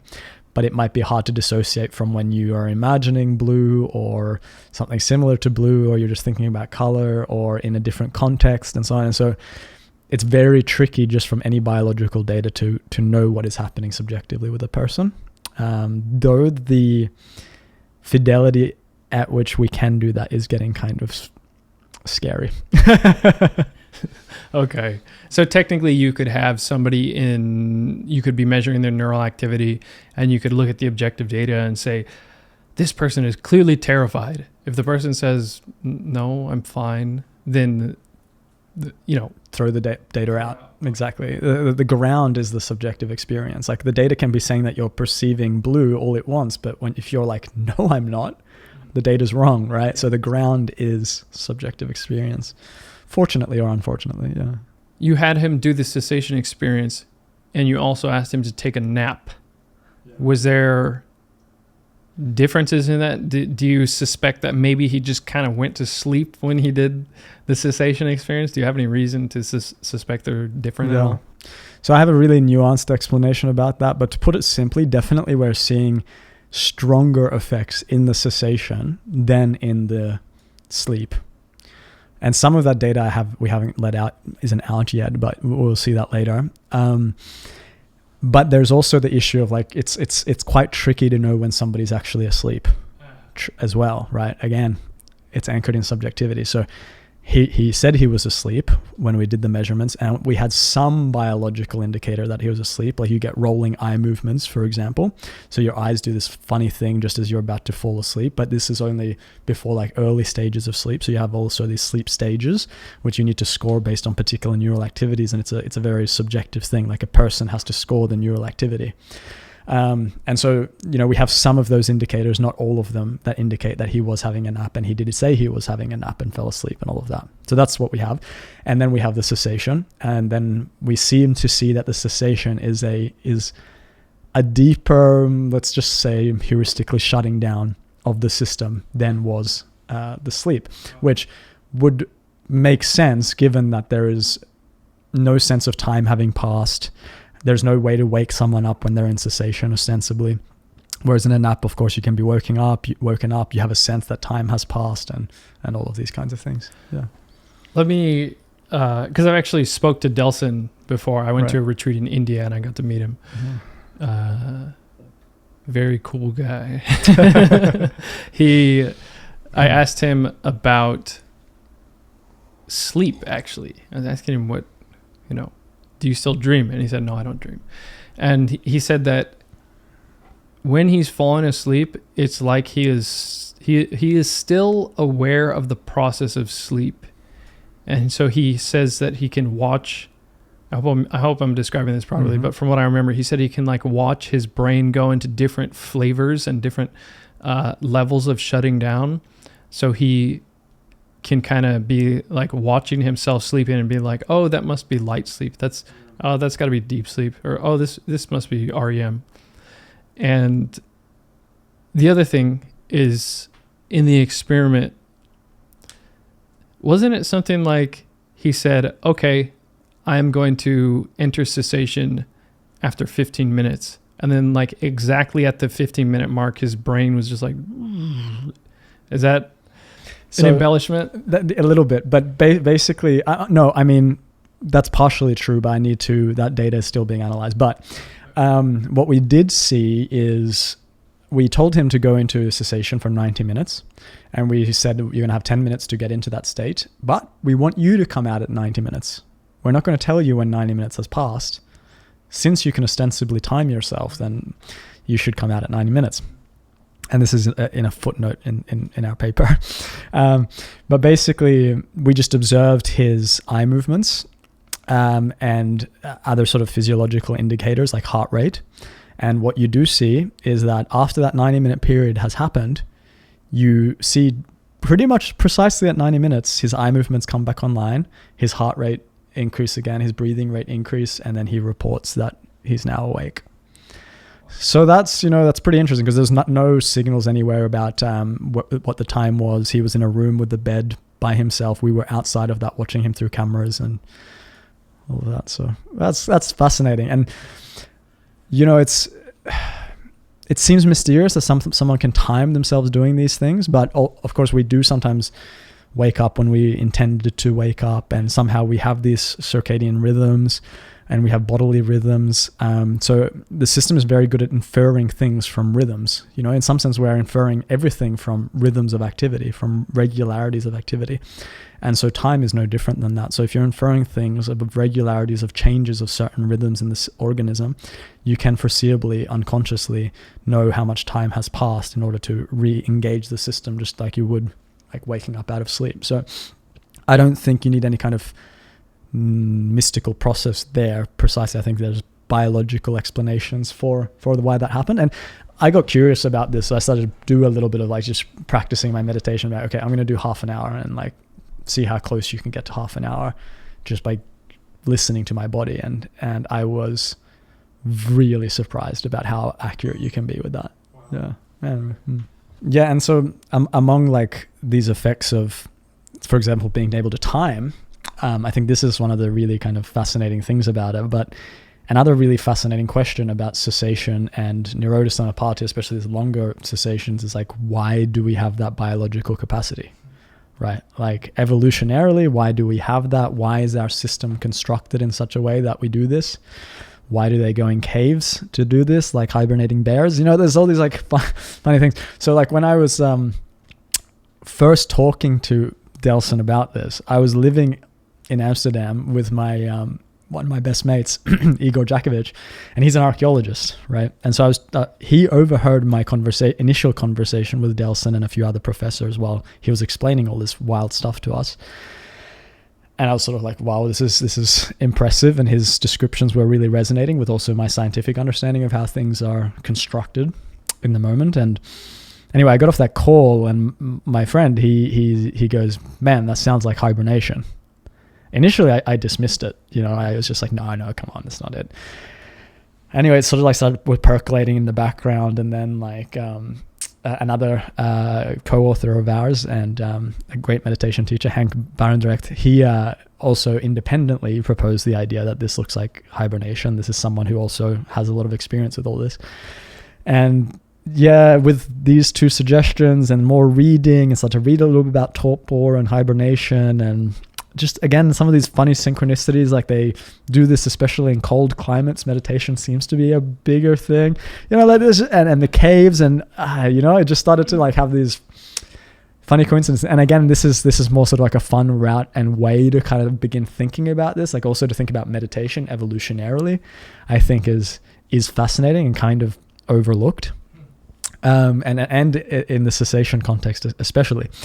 And so I think like interesting future questions are to try to measure how physiology changes, how, for example, burning of glucose and these kinds of things change for a longer cessation, and then try to kind of think about this from a very sort of biological perspective. So you kind of have, because you have kind of these simultaneous things going. You got this kind of very ordinary biological thing happening, but then you have these very profound mind things happening, and then you also have these spiritual components of the whole thing. It's all happening kind of simultaneously, and we can kind of, depending on your lens, you can kind of focus on any part of this, and I think focusing on all parts of them is the most fun or so.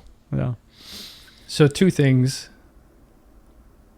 So you're saying bears are enlightened, and two, would it be like really expensive to say, could you basically conduct the same study that you did and be like, okay, listen, we're going to do the same thing, but now just, I want you to do cessation for 5 days. Yes, and that's my dream experiment. And yeah, maybe not 5 days, maybe a couple of days. There's ethical hoops to jump through with this whole thing. So I'm not sure if we're going to be able to do it, but I would love to do that. Yeah. But I would also like to electrocute him when his I don't think they're going to let me do that either. I think there's something in the suttas that says like, you must not disturb while they're doing cessation. It's like a cardinal sin. Yeah. But oh well. Yeah. For science, right? Yeah. I was thinking it'd be really cool to do a time lapse of right, him doing that. Just I think that would be mind blowing to see someone able to just sit. Even if someone wanted to argue, he's not doing anything. It's like, all right, then you try sitting for 24 hours straight. It's a good start. I mean, especially if you can. I mean, it would be awesome if he just put a camera in like a cave and just like did that.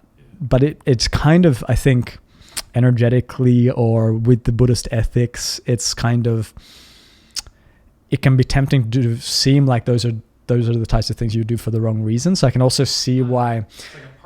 It's sort of party trick. It kind of minimizes the whole thing. And just besides the kind of absence that happens, I think, and we talked about this at the beginning, but something I think is super fascinating is, what's happening that resets the system so profoundly, and what is happening that causes this sort of like, profound transformation, clarity, this like stepping into a new reality. And can we kind of get at that scientifically? Can we understand that? Can we build robots that have this quality so that when they embody themselves through AI, as they slowly are, that they're going to be kind of enlightened AI instead of like really have all the faults. Yeah, all the neurotic AIs. Yeah, right. I mean, we're because we are kind of building these AI systems based on how we are ourselves. Machine learning is highly informed by neuroscience. There's this dance between them, but what about awakening? What about enlightenment? What about these deep contemplative traditions? What insights can they give us for AI, for building systems that might actually serve humans in a way that is helpful in a deep way, like that is wise and like compassionate? I think this is like the problem of our generation is building benevolent AI. Did we get much into the predictive nature of the brain's operation? I don't think we have. We didn't really much. touch on that. That was, you discussed that in your paper, but maybe you could get a quick overview of how big a component prediction is in the brain's operations. Yeah. So, these models that fall under these broad banners called predictive processing, active inference, or free energy minimization, the way that they're characterized by the most cited neuroscientist in the world, Carl Friston. These ideas are like the first time scientists have ever had a unifying account of how the system works, how organisms work, how cognition, perception, consciousness, love, everything potentially happens. And they basically have very, in a way, simple axioms, like simple building blocks from which, if you take like these simple principles, you kind of everything comes out for free. And that's what makes them really cool. And that makes them also super applicable to things like meditation and psychedelics, because they actually can easily integrate the kinds of experiences that happen on them and make new predictions and so on about them in a way that no other previous understanding of the mind could do. And this is also, I think, why we're now able to talk about these deep states as scientists, because we have the theoretical framework for doing that. And so, like you said, how important is prediction there? Well, prediction is kind of at the heart of the whole way the organism is said to work. And there's good biological evidence for this. There's good computational evidence for this, good perceptual cognitive evidence for this. But basically, what the system is doing to try to maintain this model of the world consistently and to learn about reality, it's simply making predictions about it, noticing where it makes mistakes, updating its model, and going about its life that way. And so it's a very simple thing, right? So you have a model, you make predictions based on that model, you get errors, you update your model. And then it gets more complex from there, because this happens on multiple levels throughout the hierarchy of the mind. Again, from like simple perception to categorization to thinking to really higher order selfing. And basically, what you get is when you just understand that people are reducing prediction errors, which is just reducing entropy in the long term, it's just reducing this chaos, you get an organism that behaves the way humans behave. And so when you put these things together, you basically start to see in a kind of almost necessary and natural way the kind of self-fulfilling prophecies that humans engage in, the kind of self-protective mechanisms that you get, and also the kinds of epistemic things that we do, like searching for insights and new information and so on, because there you're trying to reduce this entropy in the long term. Like you need to learn about the world in order to not only reduce what you don't know now, but reduce your chances of knowing and behaving in the most adaptive way in the future. And all you're doing is reducing this simple idea of entropy. Like how cool is that? Like the idea is that you can understand human organisms and all organisms just by this idea that they're reducing chaos in a way that keeps them surviving. So the brain is constantly drawing on all its experiences to make predictions about how the world works. Right. And so maybe you have a toddler doing I don't know what this egg is. Let me throw it at the wall. You're like, some oval objects will break if you throw them. And then you get all these different predictions about how you predict men might act, maybe women might act, people from this region, how I have a prediction about how they might act, or I have a prediction that if I use this word in this foreign language that I'm learning, it will evoke this response, and then it evokes a weird response. So then you're like, okay, I got to update really quickly so I don't use the wrong word. And so then So it sounds like prediction is a really pervasive and fundamental part of how the brain works. Yeah. Okay, so what do you think about the fact that these large language models, which look like they have some sort of consciousness, I mean, on the surface it appears like that, they really talk like a human that has consciousness, and their key function is basically they became what they are by trying to guess, trying to predict what the next appropriate letter would be. Yeah. Well, I think that's why they were built that way, right? Because we kind of came to understand that this is how the brain works. And you see that when you take this the simple process of prediction to its extreme, like you give it a lot of data and you just get it to predict, you get really impressive abstract capacities like theory of mind, the ability to take your perspective, the ability to respond appropriately, to answer your questions in creative ways, to generate images and all sorts of things. Just from this thing of prediction, you get things that you just wouldn't expect to get when you have hierarchies of prediction, layers of predictions, so predictions about predictions and so on. Then I guess what your real question is here is like, what does that mean about consciousness? If that's all that's happening is prediction, at what point do we just have to assume that like a large language model is conscious? And my gut feeling about that is that no way they're conscious. But my understanding of these processes makes me very weary to make that conclusion based on my gut feeling.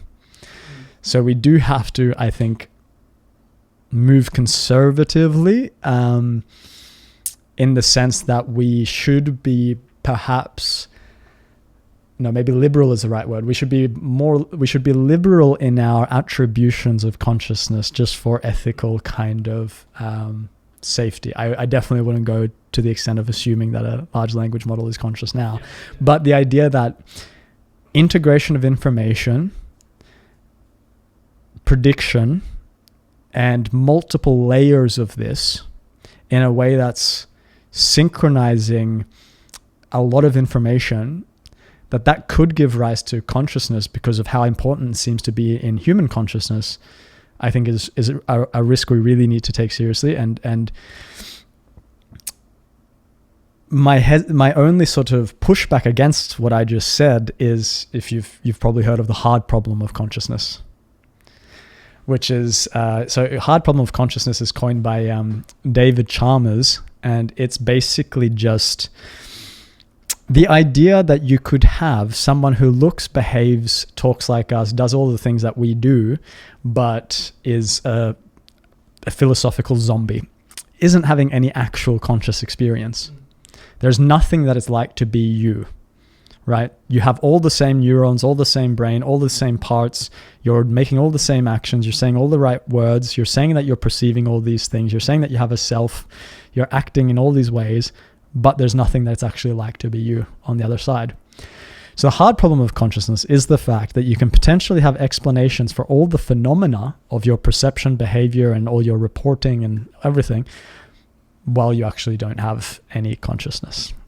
It's like the what is it called? The Chinese room problem, something like that. Right. So there's this challenge, right? That like, how would you determine if someone is conscious just by like talking to them and they're in a room, you can't see them or anything, but like you like, how would you determine that someone's conscious? And it used to be, a lot of people thought maybe something like, okay, you can't tell whether that's a human or not that you're talking to. And maybe we're already at that stage with the large language models, but most people have now sort of moved the goalposts and saying that's not really the criteria, or maybe not the sufficient criteria. Yeah. It's kind of like the neuroscientists or neuroscience can't deduce what the subjective experience is, because if someone says I'm experiencing happiness when the scanner says they're incredibly terrified, right, then it's totally negated. So let's say we finally get a robot that can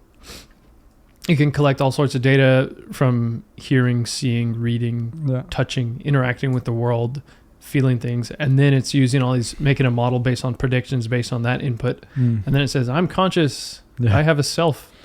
Then you can be like, no, it doesn't, but you can't prove that. You can't. And just to bring it back to meditation, and to what really makes us human, I would be really interested to have a conversation with a robot like that about their contemplative capacities, right? Like, do you experience presence? Like, do you experience feeling and its richness, and just trying to get at these things that we can't talk about, ineffability, right? Maybe a robot can just talk kind of poetically about ineffability, but anyone who's done a lot of meditation practice or had trippy experiences knows that there's this quality about it that you can't describe it. You're going beyond the language in some sense.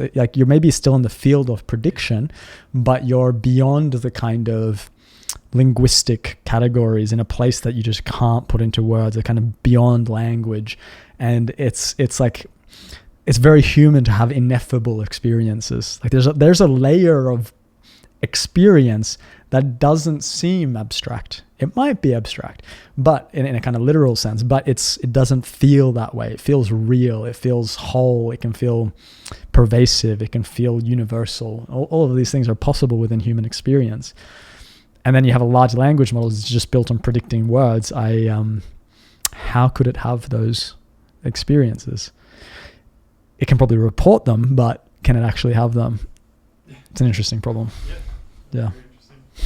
What is your direction going on? Are you just going to do more and more are you planning to do more and more research? Are you going to do a book?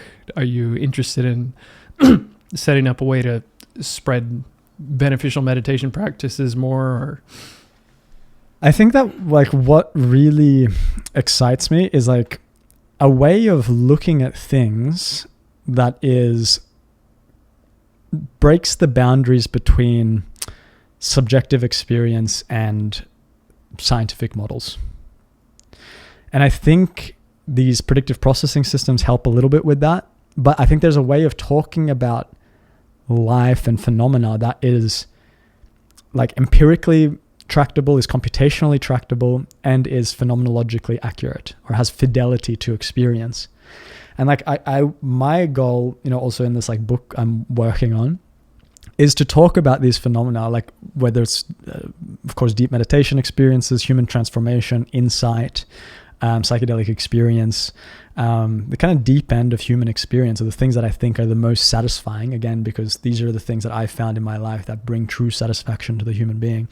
And to try to talk about those in a way that breaks these barriers down, because I've just been fortunate to kind of toe the line between these two things, between science and contemplative practice, in a way that like I'm trying to develop a way of talking about them, drawing on, I think, definitely things like active inference, but also neuroscientific training, but also these ancient texts, that is integrative, that kind of just allows us to have one language about both experience and what we do in the lab as scientists. I think it is possible. I think we suffer this strange paradox both in ourselves and as a society, that there's a sort of like fight between subjectivity and objectivity. And you have these like super impressive subjective models in the East that involve things like chakras and levels of the mind and levels of consciousness and heavenly states and all these things.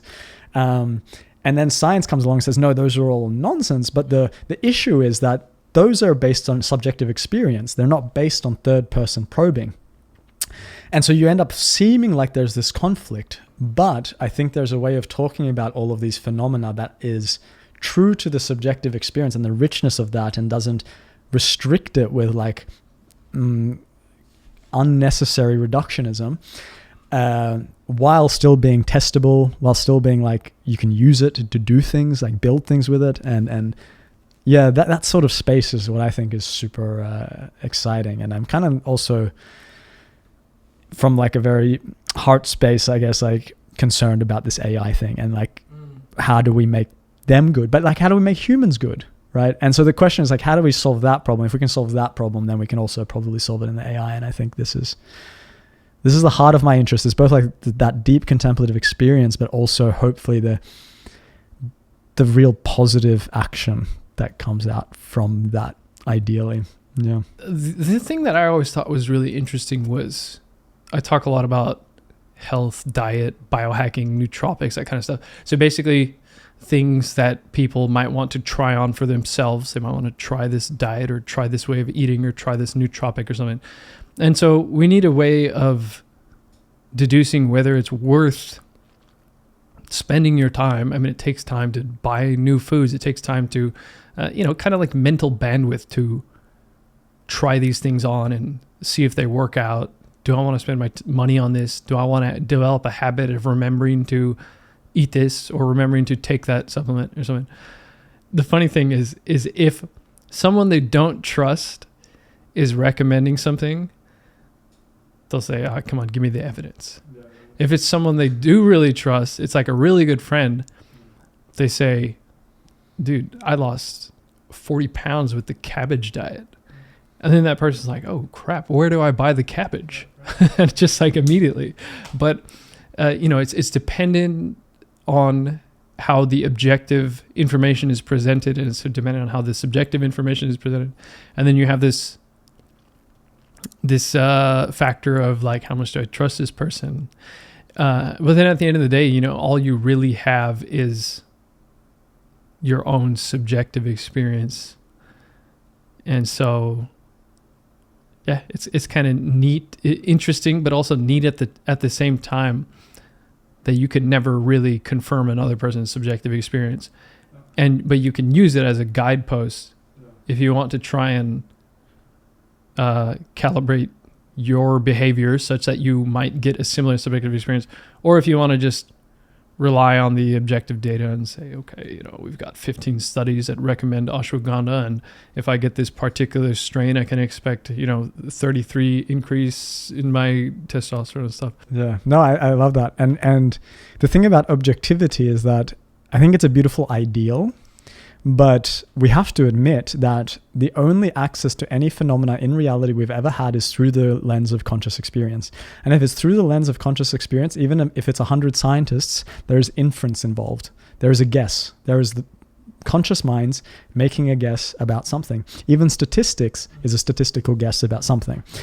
So clearly there's like some sort of spectrum of like, okay, this seems to actually pan out as more real than this other thing.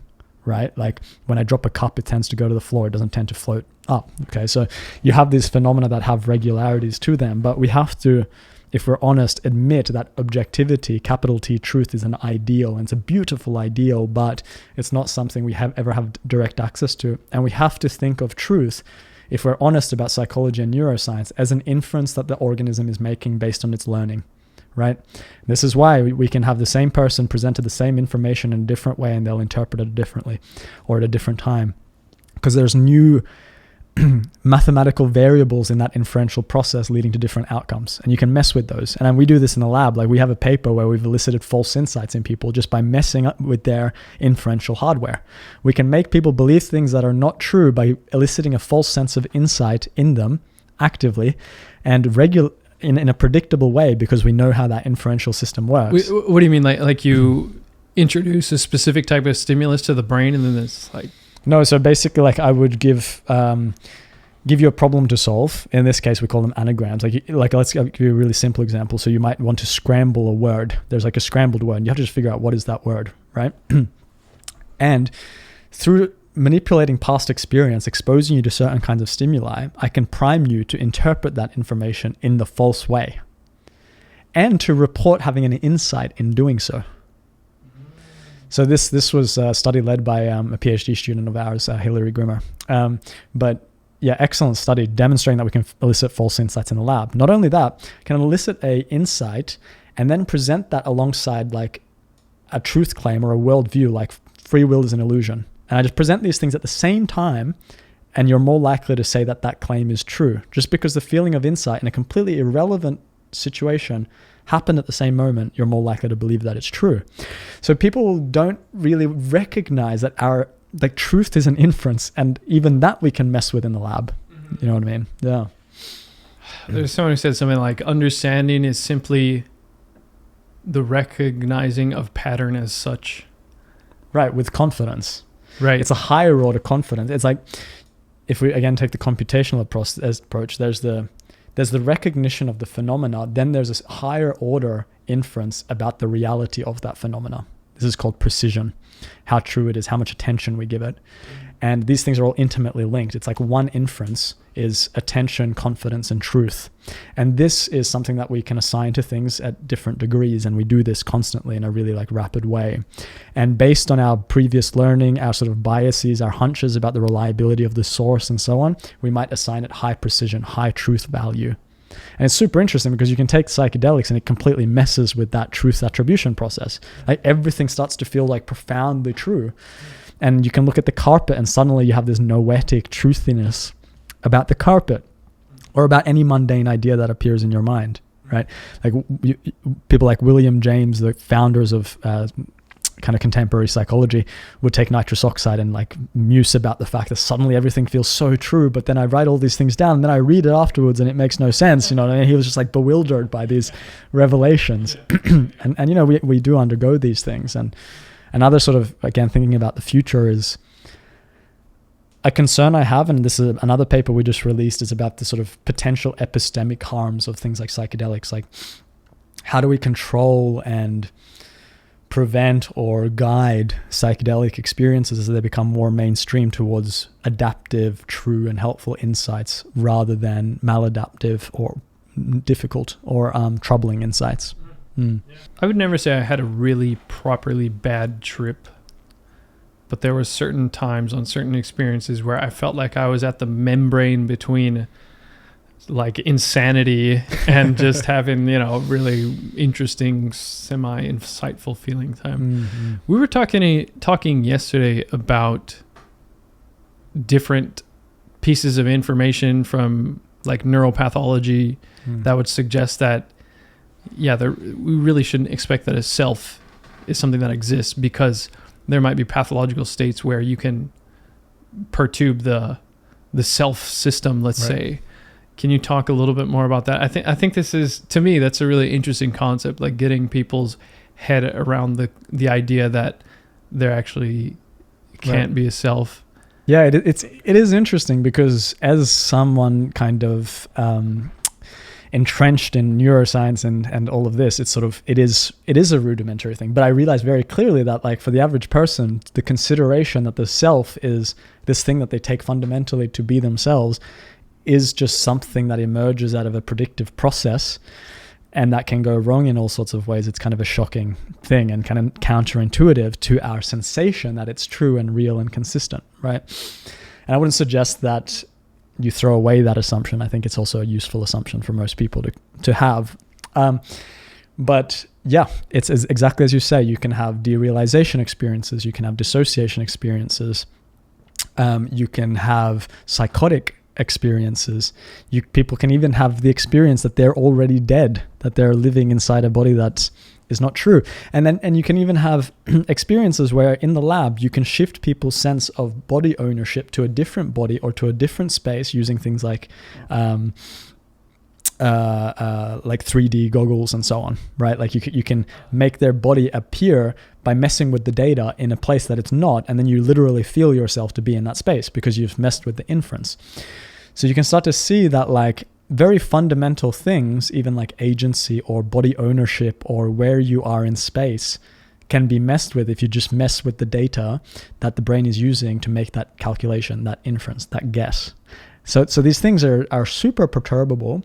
And also, like, if you understand this, then it makes these things that we're talking about on meditation much more sort of accessible to the intellect, you could say, right? Because you just see that these things obviously happen to so many people. We can make it happen in the lab in different ways. We can move it around. And all we're basically saying that is that if you do this particular thing with your mind enough and with enough commitment, then there's this transformation that's going to happen to yourself. The self can transform. There's nothing surprising about that. And if you just do this, you can have an experience where suddenly you're like super satisfied with all of reality. Like, it's what's interesting is, I think this doesn't necessarily like disturb the sense of a self, but I've always felt like VR was a really good example of how easy it is to trick the system. Right. Like you put on the VR goggles, especially if it's your first time. If you've done it many times, it probably doesn't seem like anything. But the first couple times you try VR, you put it on, that first you're like, whoa, oh, cool, okay, da-da-da. And then and then when you take it back off is when it's really kind of jarring. You're like, oh shit, I'm here. Like, yeah, of course you always knew you were there, but there's a split second of this kind of, very light reality shift. I think people who have tried it will know what I'm talking about. No, exactly. And this is, as these things get more immersive, I mean, it's an exciting kind of frontier also for consciousness research, because then you can start to mess with these really fundamental inferences, for better or worse. But you could foreseeably mess with them in a way that makes these insights easier to have, for instance. Maybe that's possible too, kind of reverse engineering the insights of meditation with the help of technology. I have my suspicions about that kind of stuff, but I think it's a frontier worth exploring for sure. You can kind of loosen the bolts so that they're easier to take off the next time and deconstruct the system. Something like that. Yep. So, oh yeah, yesterday we were talking about, okay, let me say something and then I want you to correct me and take it back down to reality.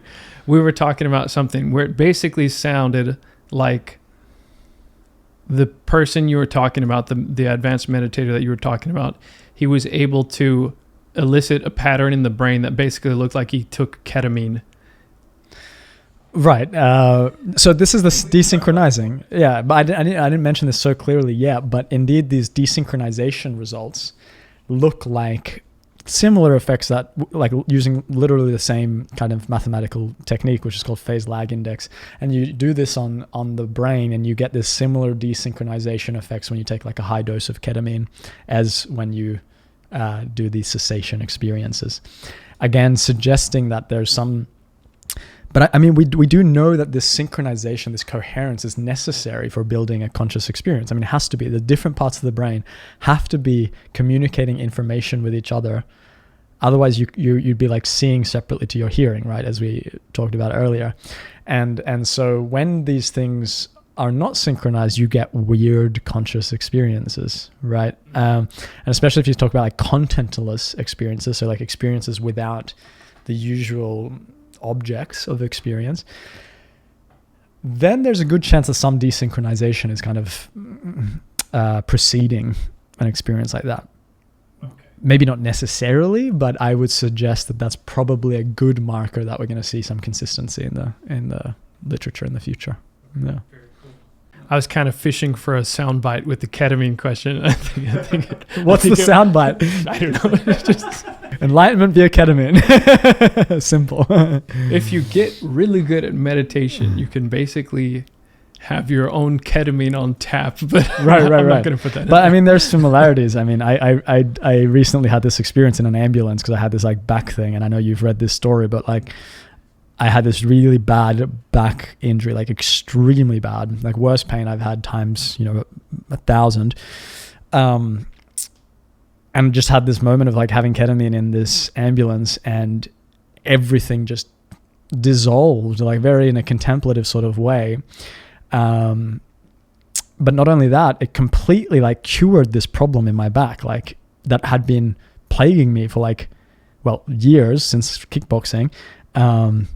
But in that moment, I'd been 3 weeks basically stuck in a bed, unable to move, and my leg was going numb. Like it was like really severe. Like I was at the point of like potentially losing functions in my body permanently. And then I had this ketamine in the ambulance, and all the pain, all the tension, whatever the kind of messy loop was in the system was just like broken by this experience.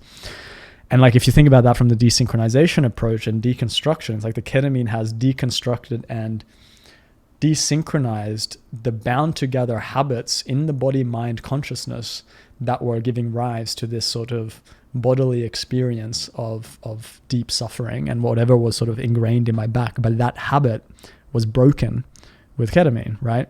So you can see how these kind of nonlinear experiences can happen through just like the right interventions, and meditation is a bit similar, right? Like you're somehow letting go of these old habits in such a profoundly deep way that you're able to just step into a new version of yourself, in the same way that like my body transitioned from one version of itself to another. And it also reveals how like mind and body are so connected, right? Like you take a psychoactive drug and it has this profound effect on the body, this sort of like something that I just couldn't get rid of no matter what I was doing. And then just like this one psychoactive ingredient kind of did that for me. And then the same things happen on meditation. Like you described this sort of relaxation in your neck. So like when you do deep meditation practice, like I notice I become way more flexible in the body as well. And when you think about things computationally as a dynamical system, and that there's not a separation between mind and body, it all makes sense. But we're kind of stuck with these dualities that we inherited from, Greek philosophers and so on. Yeah, it was really interesting when I came back from that first meditation retreat, because I met one of my friends, and one of the first few things that he said was, your face looks slimmer. Right. And I had an idea of what he meant, because with that muscle tension releasing here, it also felt like there was muscle tension release in my jaw. I've talked about this before, how I have TMJ, so I'm clenching my jaw all the time. Right. So there's always like tension here. My muscles are a little puffy from like this constant tension. And so then that leads up to the muscles in here and here. And so like, I wouldn't be surprised if this physically sunk in just as a matter of the muscles being properly relaxed. And I actually thought that myself when I looked in the mirror a little bit after that experience. I was like, oh, I look skinnier. And I didn't think anything of it. And then my friend pointed out, I was like, oh, maybe there's something there. So do you think it's safe to, it's not necessarily like you took the ketamine and then you had a sort of Doctor Strange moment where you are still having the same physiological issue, except you're just not experiencing the pain because of some ketamine realization, but rather the ketamine allowed your mind to relax. You had this subjective experience of your mind relaxing to this immense degree where everything dissolved, but at the same time it was connected to the physiology such that your muscles maybe relaxed, and then it let something shift, and then the nerve was no longer being crunched down on or something, right, and that relieved the pain, something like that. Yeah, so indeed I think it's hard to kind of figure out the precise mechanisms, but if you take off the assumption that there's a separation between the mind and body, you realize that the body is constantly informing what we might call the mind, and the mind is constantly informing the body in this sort of bi-directional relationship. Then anything that is happening in the mind has a kind of bodily expression to it. Everything that's happening in the body has a mind expression to it. This is one way to think about it. And so then if I'm going through a kind of subjective experience of dissolving and all my habits in the mind are being relaxed, by extension, my habits in the body are being relaxed, because those two things are constantly reinforcing each other. It would be really hard. It's really hard to have a fully relaxed mind and then have an extremely tense body. I think it's like almost like a contradiction. So if you kind of accept that these two things are as intertwined as all the evidence suggests that they are, then a deep relaxation of the conscious mind is a deep relaxation of core habits of the body too. And I think this points to, why all the teachers say that you can have deep changes happen to the body, as you describe as well, from contemplative practice, and also why you can do bodily practices like yoga to give rise to changes in mind and in consciousness, or using the breath or whatever. Like all of these things are extremely intertwined. And I mean, there's plenty of science to support this kind of idea of the mind-body connection, because I mean, you get such cognitive benefits from exercise. You have better mood. Absolutely. So you're surely going to have a better subjective experience. And one of the interesting things, one of the really cool things I thought about TWIM, and this was written in David Johnson's book, I think it's just called The Path to Nibbana. He just pointed out something really simple, and it's you're doing your meditation, and then you notice that you're distracted. That is, you are no longer on the meditation object. Let's say typically someone would focus on the breath. So you notice you're no longer focused on the breath. And then he said, okay, you've noticed that now. Notice the tension, because there's going to be bodily tension somewhere. When you're distracted, there's going to be bodily tension somewhere, and you just got to kind of notice it. And so I was like, oh, that's a cool idea, but I'm a little skeptical that is always what happens. You have tension just because you're distracted. And so I tried doing the practice, and I was doing it, and I noticed, sure enough, that was kind of what was doing. And I still can even notice that now when I'm doing my meditation. I'll be meditating, and I notice I'm a little distracted, and then I'll notice just like a little, like, just a tiny bit of tension in the eyebrow, or like tension in the neck, somewhere like that. And yeah, I mean, I've heard stories of people doing meditation, having some experience, and then like for example, someone who had like their arm in a sling from some whatever issue, they could take it out. And it sounds kind of wacky, like I'm saying, like, oh, you can cure your, I don't know, what do you call it, like a rotator cuff issue because you meditated. But I think there is that's a really good point. The connection between the physical body and the mind, and it can be pretty substantial. When you can effect dramatic changes in the mind, then you might see dramatic changes in the body. Right. And like a quintessential example of this is, of course, placebo effects.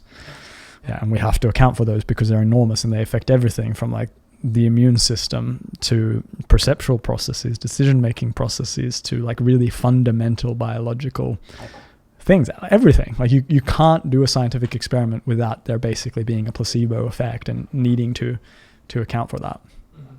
Definitely a problem for meditation research. I notice that when I'm in really deep meditation and everything is kind of drifted away, and it's like almost like I'm in this really quiet, dark void.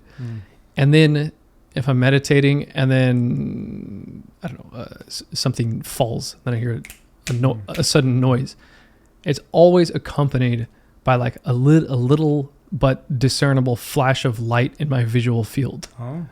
And that's really consistent, like every time. But it has to get things have to get quiet enough for me to notice that, like with the sound comes a little bit of, with the external sound comes a little bit of like a little flash of visual activity.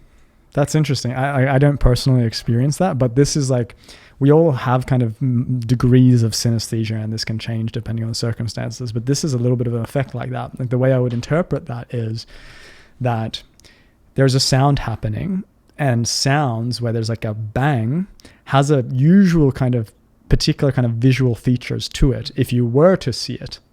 So the brain goes, okay, this sound has happened. Normally, this has this kind of visual component associated with it. So I'm going to infer a bit of that visual information in my conscious experience as well.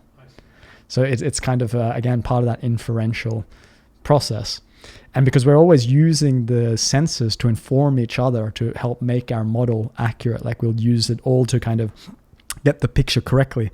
And sometimes you can mess with one of the senses and it won't affect the model because it'll just be like, no, I don't need to change it because it's only one of my senses that is disagreeing. The other senses all say that this is happening, right? So it's always using all the information at its disposal to make the conclusion that is most likely to be correct, given what we know.